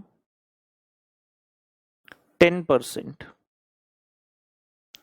जो हमारा C1 question था same to same वही है। Extra क्या आ गया कि इस वक्त इस प्रश्न में इशू जब आपने किया उसके ऊपर डिस्काउंट है 10% का। ठीक है, क्या चेंज होगा? सबसे पहले बिल्कुल इसी प्रकार से जैसे क्या ITNP, सबसे पहले इन्हीं चीजों को फ्रीज कर रहे हैं। आइए, आई का मतलब इंटरेस्ट पर डिबेंचर, फेस वैल्यू कितनी है 100 रुपए। कोई बच्चा सोच रहा है 10% डिस्काउंट माइनस कर दो, 100 माइनस 10%, 90 आ गया, 90 के ऊपर निकालेंगे इंटरेस्ट ना। मैंने क्लियरली यहां पर बताया interest is always computed on the face value per debenture, और फेस वैल्यू कितनी है हमारे यहां 100 रुपए की। इंटरेस्ट का रेट कितना है 10%, तो ये आ गया 10 रुपए। यानी कि यहां से ये समझ आया कि डिस्काउंट और प्रीमियम पर इशू होने के कारण हमारे इंटरेस्ट पर कोई फर्क नहीं पड़ता, because we always need the face value over here. हमें यहां पर क्या चाहिए जी, we need the face value only, so discount या premium will not affect my interest. दूसरा पॉइंट आया जी टैक्स का, टैक्स के बारे में कुछ बताया नहीं बताया तो इसे शून्य मान लेते हैं। एनपी की बात आई जिसके लिए हमने स्टार्ट किया फेस वैल्यू से। हम कह रहे हैं जी फेस वैल्यू प्रति डिबेंचर कितनी है 100 रुपए, और इस बार डिस्काउंट की बात आई तो माइनस होगा discount on issue, minus discount on issue कितना है 10%। 100 रुपए का आपका फेस वैल्यू, 100 रुपए के ऊपर बेटा 10% यानी कि आ गया 10 रुपए, माइनस किया और आपका जो नेट प्रोसीड्स आया दैट इज 90 रुपए। आपका जो नेट प्रोसीड्स आया दैट इज 90 रुपए। तो ये एक नया पॉइंट आया। आइए आराम से निकालते हैं इसका, कंप्यूट करते हैं। KD is equal to I into 1 minus T बटे NP गुना 100, I into 1 minus T upon NP into 100। सारे वेरिएबल हमने ऊपर लॉक कर लिए। I कितना है 10, T कितना है 0 और नेट प्रोसीड्स कितना है 90 मल्टीप्लाई बाय 100। तो 10 अपॉन 90 इंटू 100 जैसे ही किया हमारा कैलकुलेटर वो रह गया बाहर, लेकिन कोई बात नहीं, हम इस पर परफॉर्म कर लेते हैं। उड़लई उड़लई उड़लई उड़लई उड़लई उड़लई, यह आ रहा है जी 11.11%। बच्चे कुछ सोच रहे सर नहीं सर 11.1111 आ रहा है। भैया जब भी हम फाइनल आंसर देंगे तो 2 डेसिमल प्लेस तक राउंड ऑफ करेंगे, तो आंसर आया 11.11%। और हमारा सिर्फ ये आंसर निकालना पर्पस नहीं है, मैंने क्या कहा कॉन्सेप्ट क्वेश्चंस हैं, कुछ ना कुछ सीखेंगे हर प्रश्न से। पहले प्रश्न में हमारा कॉस्ट कितना आया 10%। क्या न्यूमरेटर में कोई चेंज है? अभी पहले क्या था 10 का इंटरेस्ट, अब भी कितने का है इंटरेस्ट 10 का। पहले मेरी कॉस्ट कितनी थी 10%, अब मेरी कॉस्ट कितनी होगी 11.11। यार तो कॉस्ट बढ़ गई मतलब नुकसान हुआ। नुकसान हुआ किस कारण? जब से हमने होश संभाला, जब से हम कॉमर्स में आए, जब जब वर्ड इशू के टाइम पर डिस्काउंट सुनते हैं तो कुछ नेगेटिविटी सी छा जाती है। डिस्काउंट का मतलब है कि शायद आपकी कंपनी अच्छा परफॉर्म नहीं कर रही और आपने इन्वेस्टर को अपने पास बुलाने के लिए एक तरीका ढूंढा है। आपने इन्वेस्टर को अपने पास बुलाने के लिए एक तरीका ढूंढा। आपने बोला इधर आओ, तुम्हें 100 वाली चीज 90 में दूंगा, लोगे क्या? तो इन्वेस्टर को लालच आ गया, इन्वेस्टर ने ले लिया, जिसके कारण आपकी कॉस्ट बढ़ गई। रीजन ध्यान से सुनिए, आप पहले कितने का इंटरेस्ट दे रहे थे? 10 रुपए का। आप पहले इंटरेस्ट कितने का दे रहे थे? 10 रुपए का। लेकिन आपको नेट प्रोसीड कितने की आई थी? 100 की। मतलब मैंने पार्टी से 100 रुपए लिए यूज करने के लिए और 10 रुपए का उसे इंटरेस्ट दे दिया। अब क्या हुआ? मेरे को पार्टी से सिर्फ कितने रुपए मिले हैं? 90 रुपए। लेकिन जो मैं पेमेंट कर रहा हूं वो सेम है 10 रुपए की। पहले 100 रुपए आए थे, उसके ऊपर 10 रुपए की कॉस्ट थी, लेकिन अब आए हैं 90 रुपए और उसके ऊपर 10 रुपए की कॉस्ट है यार। तो ऑब्वियसली ये वाला केस मेरा थोड़ा वर्स्ट है as compare to the previous one. पिछले वाले केस में 100 रुपए आए थे, उसके ऊपर 10 खर्च किए, यहां पर 90 आए लेकिन खर्चा 10 का ही हो रहा है। तो ये वाले केस में इसी कारण आपकी जो नेट कॉस्ट है वो ज्यादा बढ़ी हुई हमें दिख रही है अगर हम डिस्काउंट पर करते हैं। अब हम चाहते हैं कि जब डिस्काउंट पर किया तो जरा हम प्रीमियम पर भी करके देखें कि उत्तर कितना आएगा। ठीक है ना? यहां 1 मिनट जी, मैं ना कुछ ये मेरे अपने उसके लिए, आप लोग कुछ चेंज नहीं करेंगे, मेरी अपनी अंडरस्टैंडिंग के लिए है।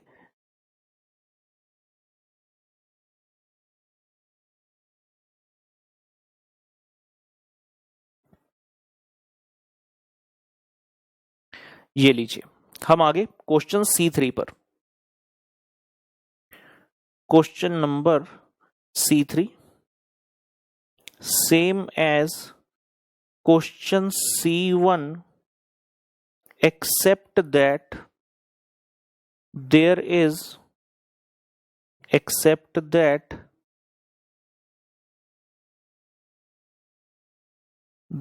is premium on issue at the rate 10%.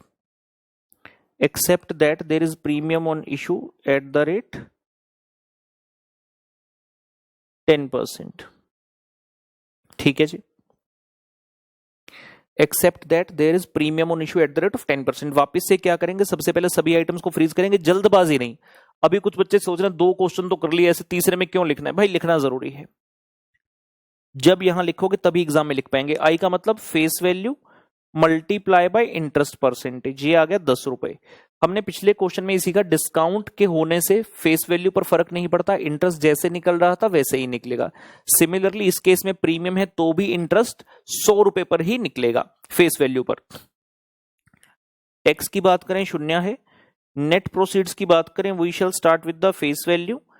Face value per debenture पुत्र इज 100 रुपी, जिसमें हमने प्लस कर दिया प्रीमियम ऑन इशू बिकॉज इस बार हमारा डिबेंचर महंगा बिक रहा है।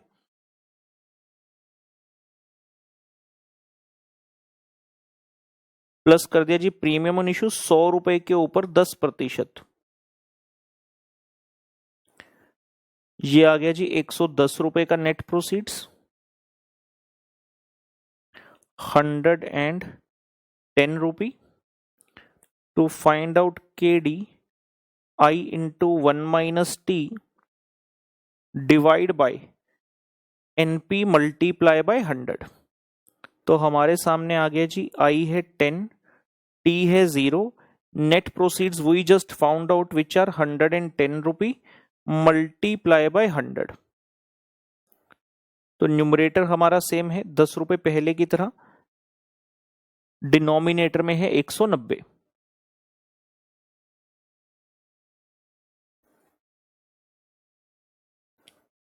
डिनोमिनेटर में सॉरी 110, मैंने शायद 190 बोल दिया, 10 डिवाइड बाय 110%,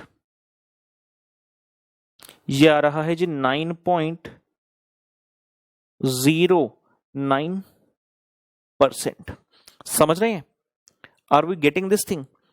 पहले केस में आंसर था 10%, ना डिस्काउंट ना प्रीमियम। दूसरे केस में जैसे डिस्काउंट आया मेरी कॉस्ट सेंटर पॉइंट जो 10 था उससे आगे चलेगी 11.11, क्योंकि मेरा इंटरेस्ट सेम जा रहा है 10 रुपए, जबकि मुझे रिसीव हुए थे मात्र 90 रुपए। लेकिन इस सिचुएशन में चाहे मेरा इंटरेस्ट सेम जा रहा है बट मुझे प्रति डिबेंचर पैसे मिले हैं ज्यादा 110 रुपए, यानी कि इस केस में तो बेस्ट हो गया भाई 110 आए, लेकिन देना तब भी 10 रुपए ही है। मतलब प्रीमियम के होने से हमारी जो इफेक्टिव कॉस्ट है वो कम हो जाती है। तो अगर मैं अब तक की तीनों क्वेश्चंस की एक छोटी सी समरी बनाता हूं तो हमें समझ में ये आता है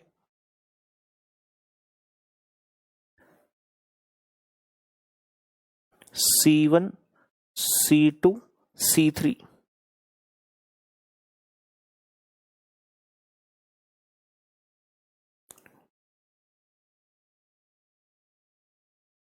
हमारा इशू था यहां पर पार पर। क्वेश्चन नंबर C2 में हमने देखा अगर डिस्काउंट होगा देन व्हाट टू डू, और C3 में देखा प्रीमियम है।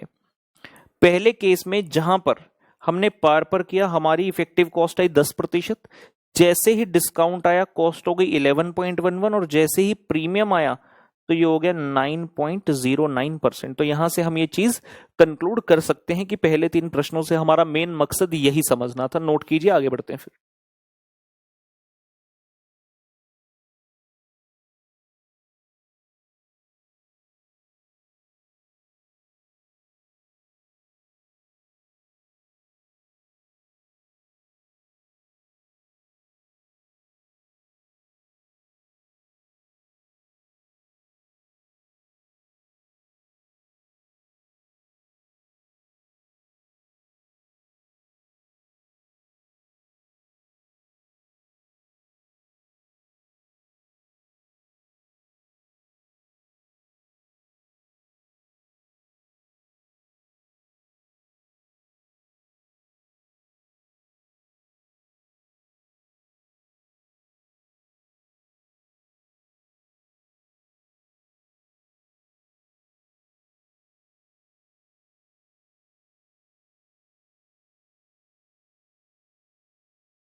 चलिए जी बढ़ते हैं आगे। हमारे सामने आ रहा है नेक्स्ट क्वेश्चन, क्वेश्चन C4। उम्मीद करते हैं हमें मजा आ रहा होगा, प्रैक्टिस जोरदार तरीके से चालू है।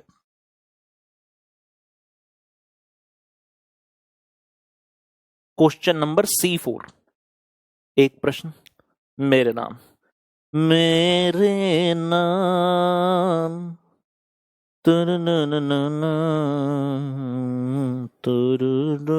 TRG limited.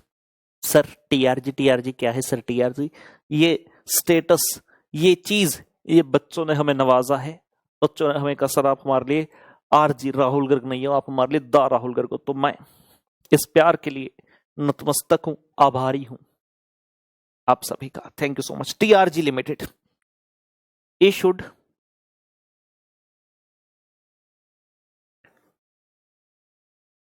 10%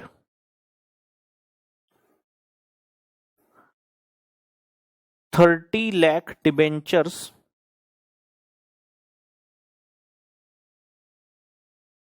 of ₹100 each, full stop.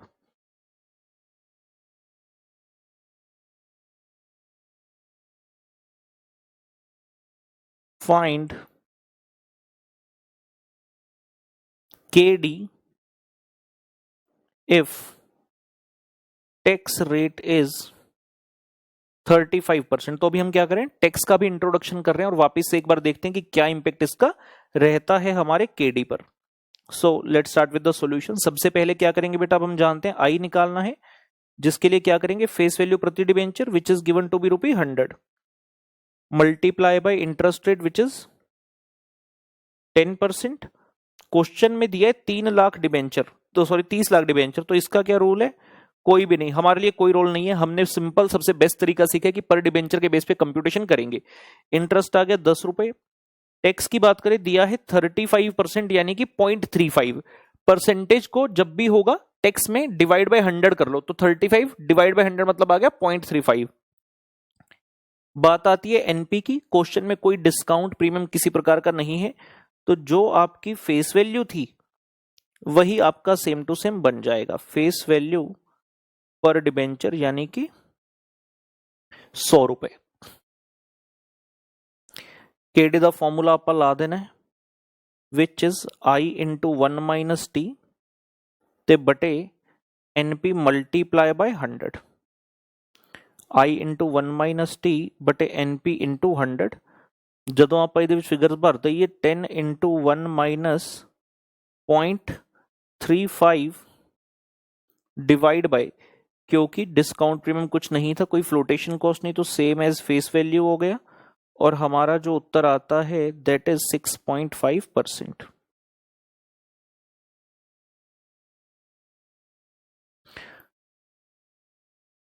सो अगर आप इसको अपने क्वेश्चन नंबर 1 के साथ कंपेयर करते हैं, क्वेश्चन C1 जो हमने किया था, जब कंपेयर करेंगे तो आपको ये समझ में आएगा, वहां पर हमारा उत्तर आ रहा था 10%। अगर आप, मैंने क्या बोला, क्वेश्चन अगर C1 को देखते हैं ना, C1 में आंसर आ रहा था 10%, यहां हमने इंफॉर्मेशन बिल्कुल सेम रखा और ये हमारा क्वेश्चन है C4, तो जो वहां कॉस्ट आया था 10, उसमें से सीधा सीधा अगर मैं टैक्स रेट निकाल दूं तो 10 माइनस 35%, ये आ गया जी 6.5%। तो टैक्स के कारण इफेक्टिवली जो कॉस्ट है वो देखो कितनी कम रह गई। अब थोड़ा सा ये चीज हमें समझ में आ रही होगी कि अगर डेट से पैसा उठाते हैं ना तो फायदा तो है। फायदा क्या? क्योंकि जो डिबेंचर के ऊपर आप इंटरेस्ट पे करते हैं that is an item of charge against the profit, यानी कि आइटम आपके P&L अकाउंट में जाती है और जो टैक्स है वो P&L अकाउंट के सारे खर्चे और इनकम डालने के बाद आता है। डिविडेंड में ये चीज नहीं होगी। Dividend is not the item of charge but of the appropriation, यानी कि टैक्स वगैरह सब निकलने के बाद डिविडेंड देना होता है, तो वहां पर टैक्स का सेविंग नहीं मिलेगा। लेकिन यहां पर अपने को टैक्स का सेविंग मिल रहा है, तो देखने में जो लग रहा है कि यार मेरी तो 10% कॉस्ट है, वो 10 है ही नहीं, वो 10 है ही नहीं। कितनी है सिर्फ इस केस में देखा हमने? 6.5%। और जितना ज्यादा टैक्स का रेट होगा उतनी ज्यादा सेविंग आपको होती रहेगी और आपकी नेट इफेक्टिव कॉस्ट जो है वो कम पड़ेगी। ठीक है ना? आइए जी आगे बढ़ते हैं प्रश्न नंबर C5 पर। Question number C5,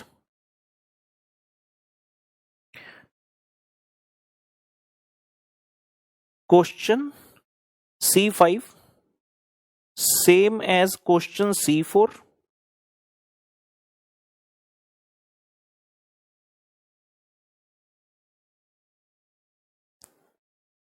except that debentures were issued at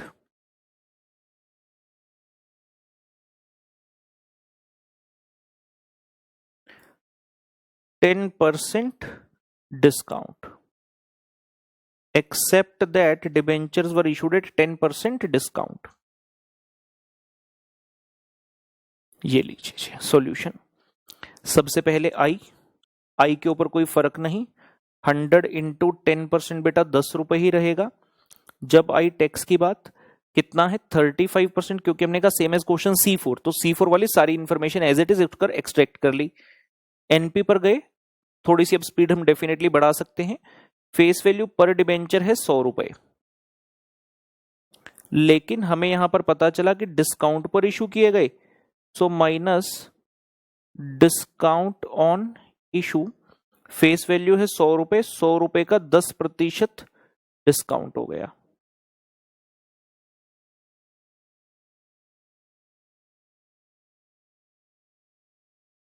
सौ माइनस 10, ये आ गया जी अपना 90 रुपीज।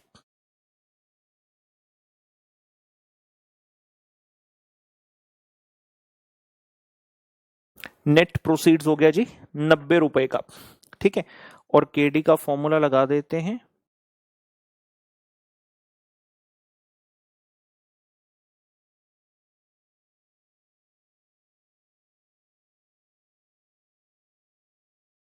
आई into 1 minus T upon NP into 100। जितनी बार फॉर्मूला लिखेंगे उतना ही इजीली याद हो जाएगा हमें।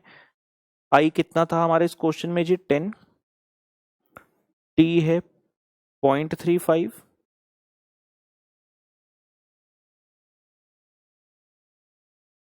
Divide by NP which is 90 into 100।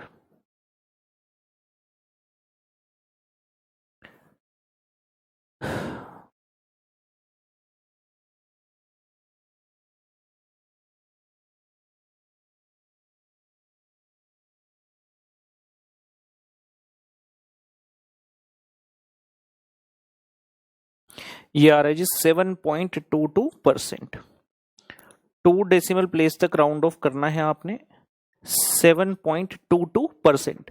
ये क्वेश्चन हमारा क्वेश्चन C2 से काफी मेल खाता है, सिर्फ फर्क इतना है कि वहां पर हमने टैक्स को कंसीडर नहीं किया था क्योंकि वो बिल्कुल बेस क्वेश्चन था। हम सिर्फ समझना चाह रहे थे कि डिस्काउंट और प्रीमियम का इंपैक्ट क्या पड़ता है। अब हमने टैक्स की इंट्रोडक्शन भी कर दी है। उस क्वेश्चन में आपकी कॉस्ट आई थी 11.11%, डिस्काउंट था, टैक्स नहीं था। यहां पर सिर्फ एक्स्ट्रा क्या है, हमने टैक्स को इंट्रोड्यूस कर दिया 35%, जिसके कारण आपकी इफेक्टिव कॉस्ट रहेगी मात्र 7.22। अगर 11.11 और 7.22 को कंपेयर करो तो लग रहा है क्या बात है, बहुत बढ़िया, टैक्स के कारण तो जबरदस्त सेविंग हो गई। लेकिन अभी भी अगर आप देखेंगे जो क्वेश्चन C4 किया, क्योंकि वो पार पर इशू था, तो वहां मेरी इफेक्टिव कॉस्ट सबसे कम थी 6.5%, जो कि बढ़कर हो गई 7.22, क्योंकि मैंने इस बार डिस्काउंट पर अपने डिबेंचर को इशू किया है।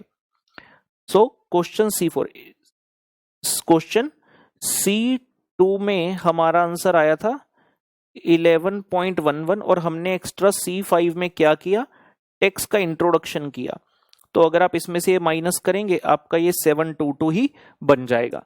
तो टैक्स का सीधा सीधा इंपैक्ट चलता है, जितनी भी आपकी कॉस्ट आई है विदाउट टैक्स, उसमें से टैक्स को माइनस कर दो, जो बैलेंस बचेगा that is going to be your next cost. Reason वही कि interest is an item of P&L account. ठीक है, चलिए क्वेश्चन नंबर C6 पर आते हैं। Question number C6 same as question C4, same as question C4, except that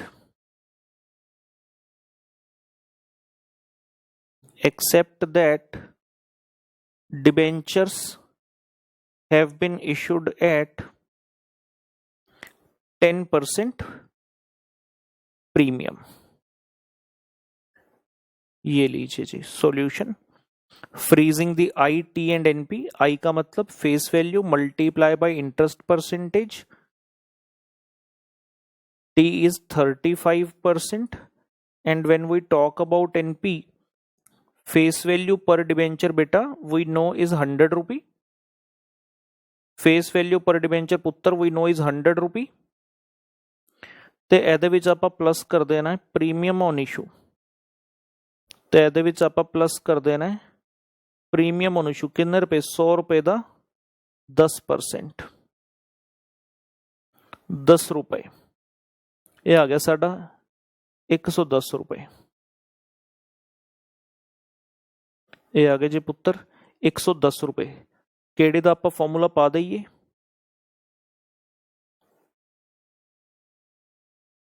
I into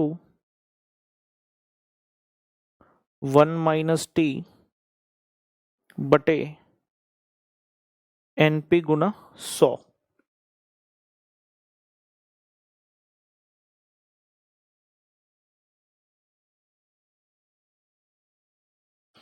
filling the data, I was 10, T was 35%,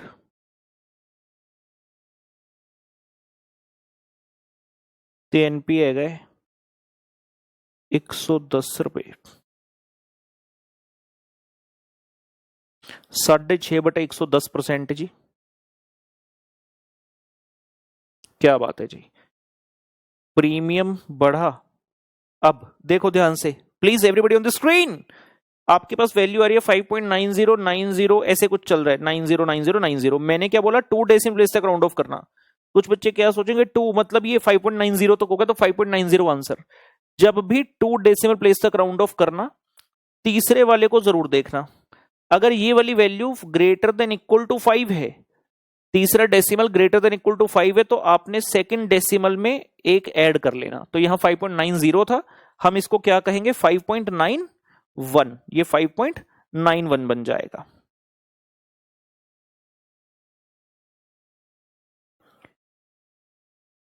इसको लिखेंगे जी 5.91।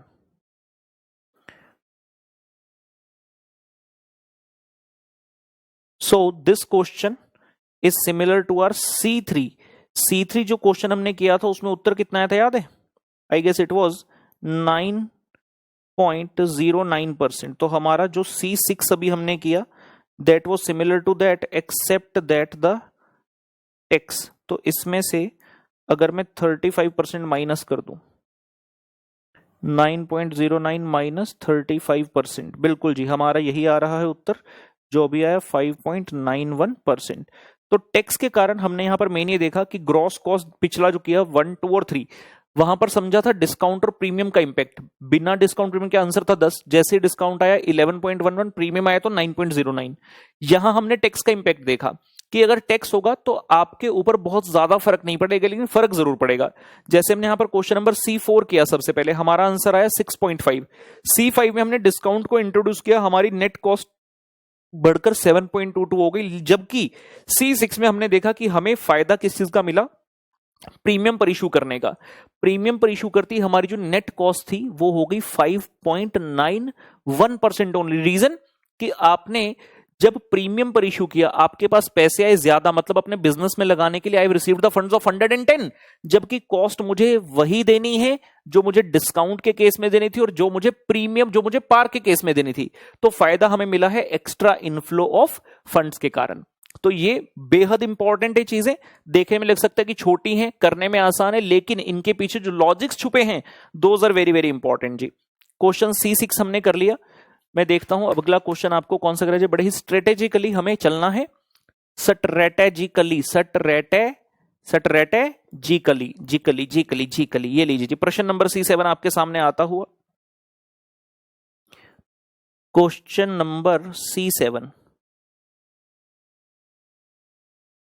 एक मिनट जी, ये पेन हमें बीच बीच में कर रहा है परेशान, तो क्यों ना इसकी ऑक्सीजन सिलेंडर को बदल दिया जाए। आप भी जरा चंद सेकंड्स का गैप ले लीजिए, नहीं तो लग रहा है सर तो आज फॉर्म में आ गए हैं, ठाठा करके कुछ ना कुछ कराए जा रहे हैं।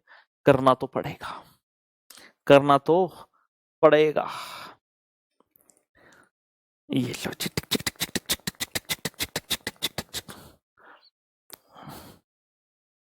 Okay, we hope this particular battery will work more fine. Come on जी, come on. Okay, question number C7 हमारे सामने। पिछला प्रश्न था TRG के नाम जब राहुल गर्ग की बात हो तो शिखा जी की बात कैसे ना हो, तो question dedicated to Shikha ji. Shikha limited issued 10% 5 million debentures. Shikha Limited issued 10% 5 million debentures at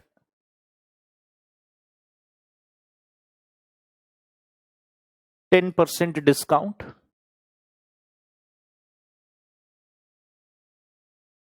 Flotation cost is ₹3 per debenture. Flotation cost is ₹3 per debenture. Full stop. Find KD. Find KD in absence of taxes. Find KD in absence of taxes. जब भी किसी प्रश्न को solve करने जाएं, सबसे पहला काम है उस प्रश्न को भली भांति पढ़ लेना, सारी इंपॉर्टेंट चीजों को जान लेना। तो हम जरा देखें, शिखा लिमिटेड कहता है जी इशूड 10%, मतलब कूपन रेट, इंटरेस्ट रेट है 10%, 5 मिलियन डिबेंचर। क्या करना, कंफ्यूज करने के लिए क्वेश्चन प्रदान कर रहा है, हमारे लिए रेलिवेंट नहीं है। एट 10% डिस्काउंट, समझ चुके हैं हम, डिस्काउंट के कारण नेट प्रोसीड्स पर फर्क पड़ेगा। मजे की बात, क्वेश्चन के अंदर इंट्रोडक्शन हुई है फ्लोटेशन कॉस्ट की। कहते प्रति डिबेंचर 3 रुपए का तो हमारा इशू एक्सपेंस ही आ गया, फ्लोटेशन कॉस्ट ही आ गया। कहता find KD in absence of taxes, मतलब टैक्स है ही नहीं, शून्य है। क्वेश्चन में फेस वैल्यू है क्या, नहीं दी, तो फेस वैल्यू हमें एज्यूम करनी पड़ेगी। कितने एज्यूम करेंगे, मैंने कहा था अगर कुछ भी ना कहे तो 100 रुपए बेस्ट है, एज्यूम कर लो। लेकिन वहीं अगर क्वेश्चन में कहीं मार्केट प्राइस का हिंट दिया होता, लेट से वो होता जी 980, 990, 995 एक्सेट्रा, तो हम फेस वैल्यू 1000 मान लेते। अगर क्वेश्चन कहता जी इसका मार्केट प्राइस चल रहा है 9 रुपी, 9 रुपी 50 पैसा, 9 रुपी 60 पैसा, तो फेस वैल्यू को 10 रुपए मान लेते। लेकिन कुछ भी नहीं कहा तो फेस वैल्यू को बाय डिफॉल्ट 100 मानेंगे। तो पहले यही नोट लिख देते हैं, पहले यही नोट लिख देते हैं और उसके बाद स्टार्ट करते हैं। As the face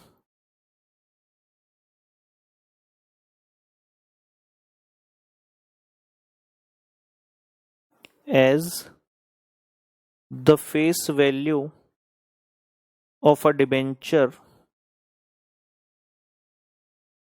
not given, comma, we assume it to be 100 रुपी।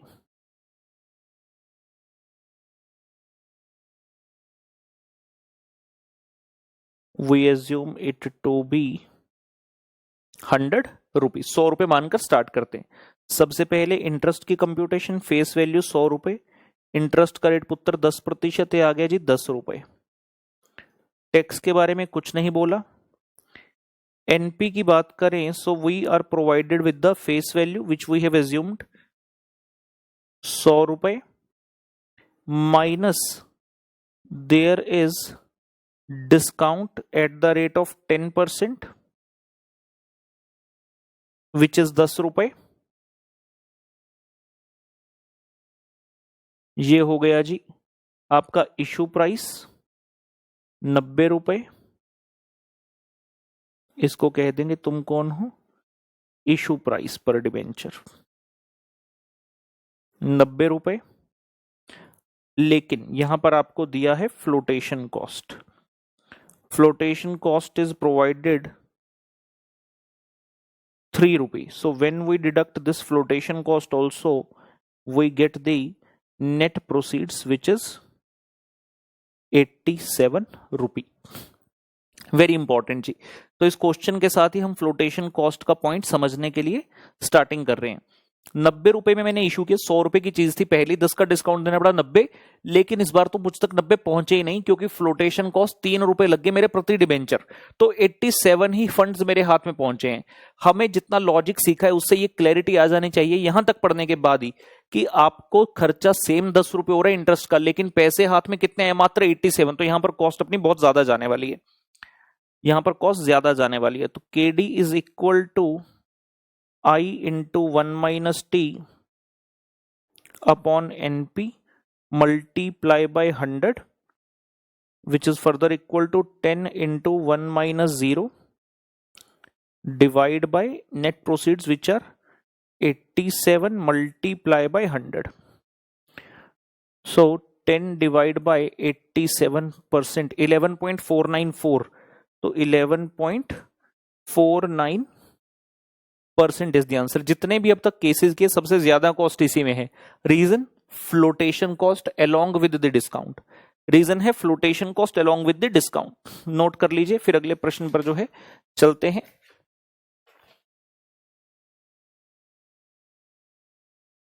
हमारी सूची में, ठीक है,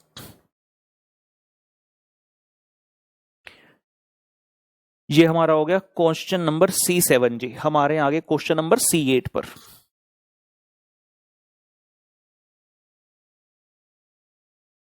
question number C8,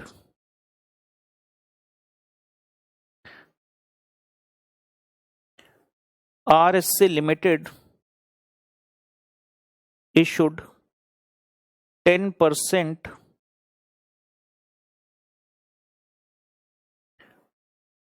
$5 lakh debentures of ₹100 each, full stop. Find KD if cost of issue is 10% जी। Find KD if cost of issue is 10%। तो इस question में discount premium कुछ नहीं, मतलब इशू इज एट पार, पार मतलब फेस वैल्यू पर, लेकिन कॉस्ट ऑफ इशू है। और पिछले क्वेश्चन के मुकाबले फर्क क्या, वहां पर बताई गई थी रुपी में पर डिबेंचर, लेकिन यहां पर परसेंटेज कॉस्ट है। ठीक है ना। तो आइए समझते हैं। सबसे पहले आई की कंप्यूटेशन, फेस वैल्यू है 100 रुपए, इंटरेस्ट का रेट है 10%, तो इंटरेस्ट आ गया 10 रुपए। टैक्स के बारे में कुछ नहीं कहा, 0 मान लिया। और जब नेट प्रोसीड्स निकालने गए तो फेस वैल्यू प्रति डिबेंचर 100 रुपए है, कोई प्रीमियम डिस्काउंट नहीं है, मतलब यही चीज face value is itself the market price.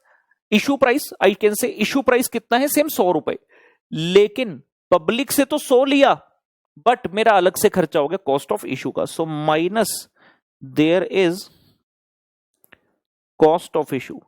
100 रुपए मुझे आए, जिसके ऊपर 10% मेरा चला गया। तो 100 माइनस 10 हमारे हाथ में पहुंचे हैं मात्र 90 रुपए। अपने हाथ में जाए ने पुत्र ओनली 90 रुपी। तो इसके बेस पर हम निकालेंगे जी KD which is equal to I into 1 minus T upon NP multiply by 100। I is 10, tax है नहीं, और नेट प्रोसीड से 90 की। सो अपना जो आंसर आता है that is 10 divide by 90%।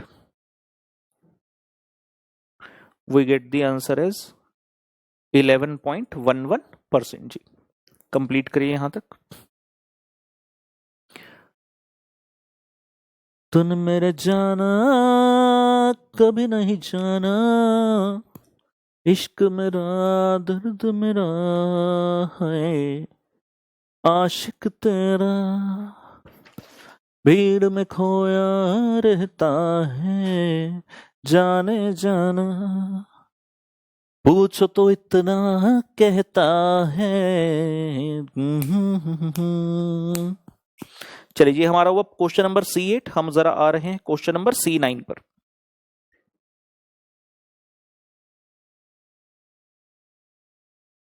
Question number C9 बढ़िया प्रश्न, एक बार फिर से आपके सामने।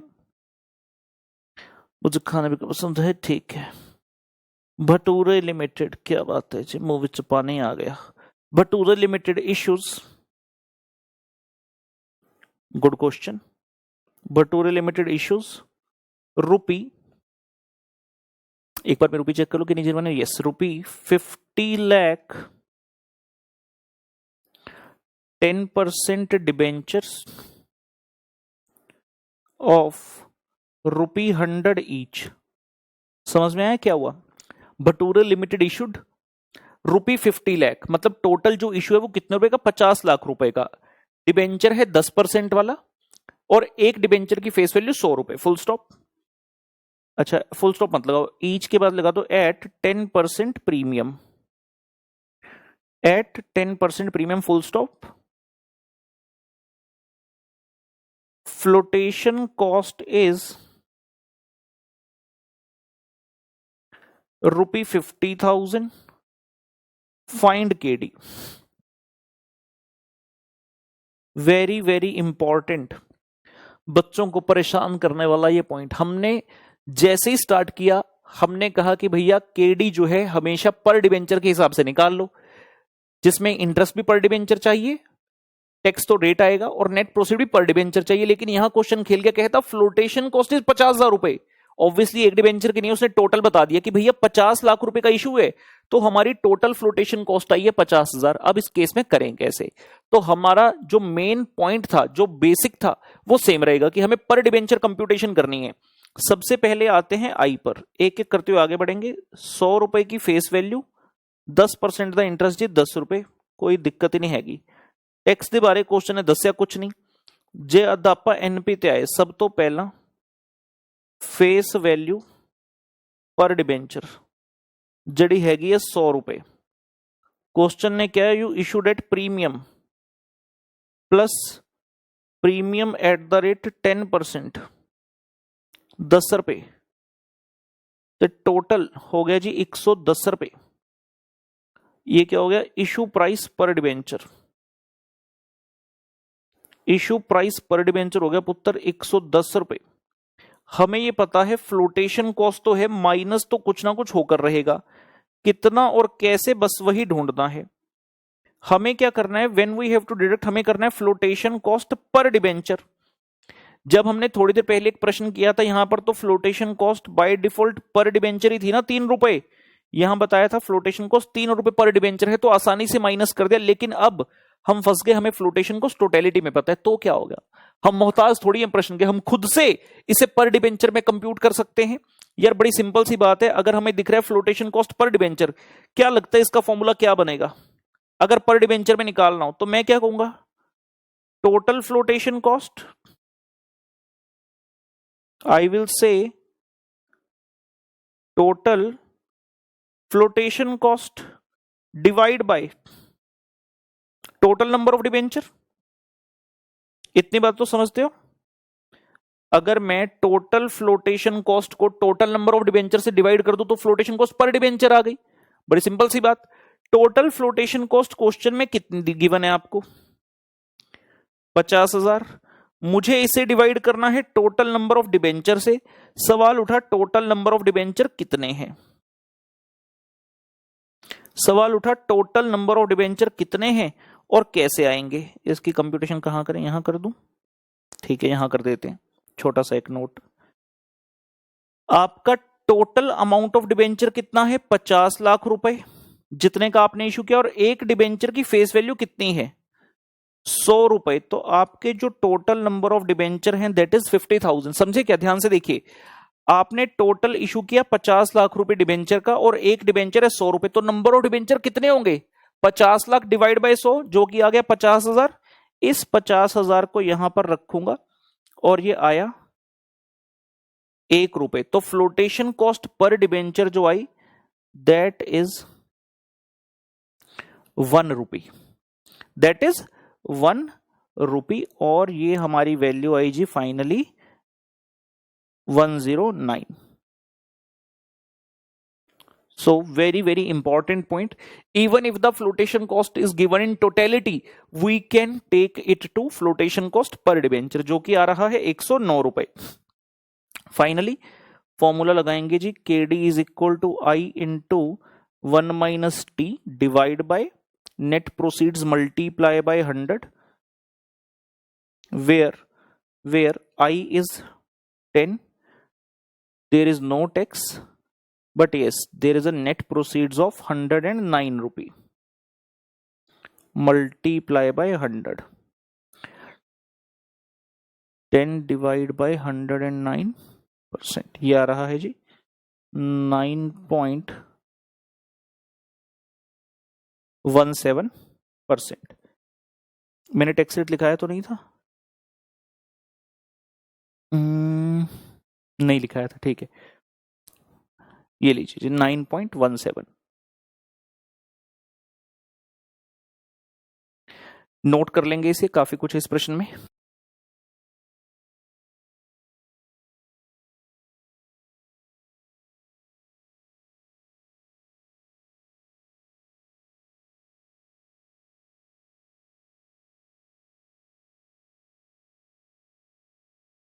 कुछ बच्चे कह रहे हैं सर आज के लिए बहुत हो गया, बहुत सारे क्वेश्चन करा दिए आपने। कितने हुए अभी? अच्छा C9 हो गए, ठीक है। आज के लिए थोड़ा लग रहा है कि अभी तो नए नए हैं, अभी तो हमारी आदत पे नहीं है आप बच्चों को, कोई बात नहीं। तो आज का लेक्चर हम यहीं पर करते हैं, यहीं तक करते हैं, ठीक है ना। नेक्स्ट चैनल मिलेंगे, आगे की बातें करेंगे और धीरे धीरे अपना लेवल बढ़ाते जाएंगे। नंबर ऑफ क्वेश्चन ज्यादा थे, लेकिन उम्मीद करता हूँ सब बच्चों को पूरी क्लैरिटी के साथ समझ आ गया होगा।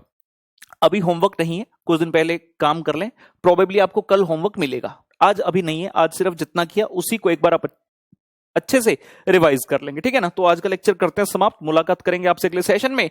तब तक के लिए ध्यान रखिए, टाटा बाय बाय।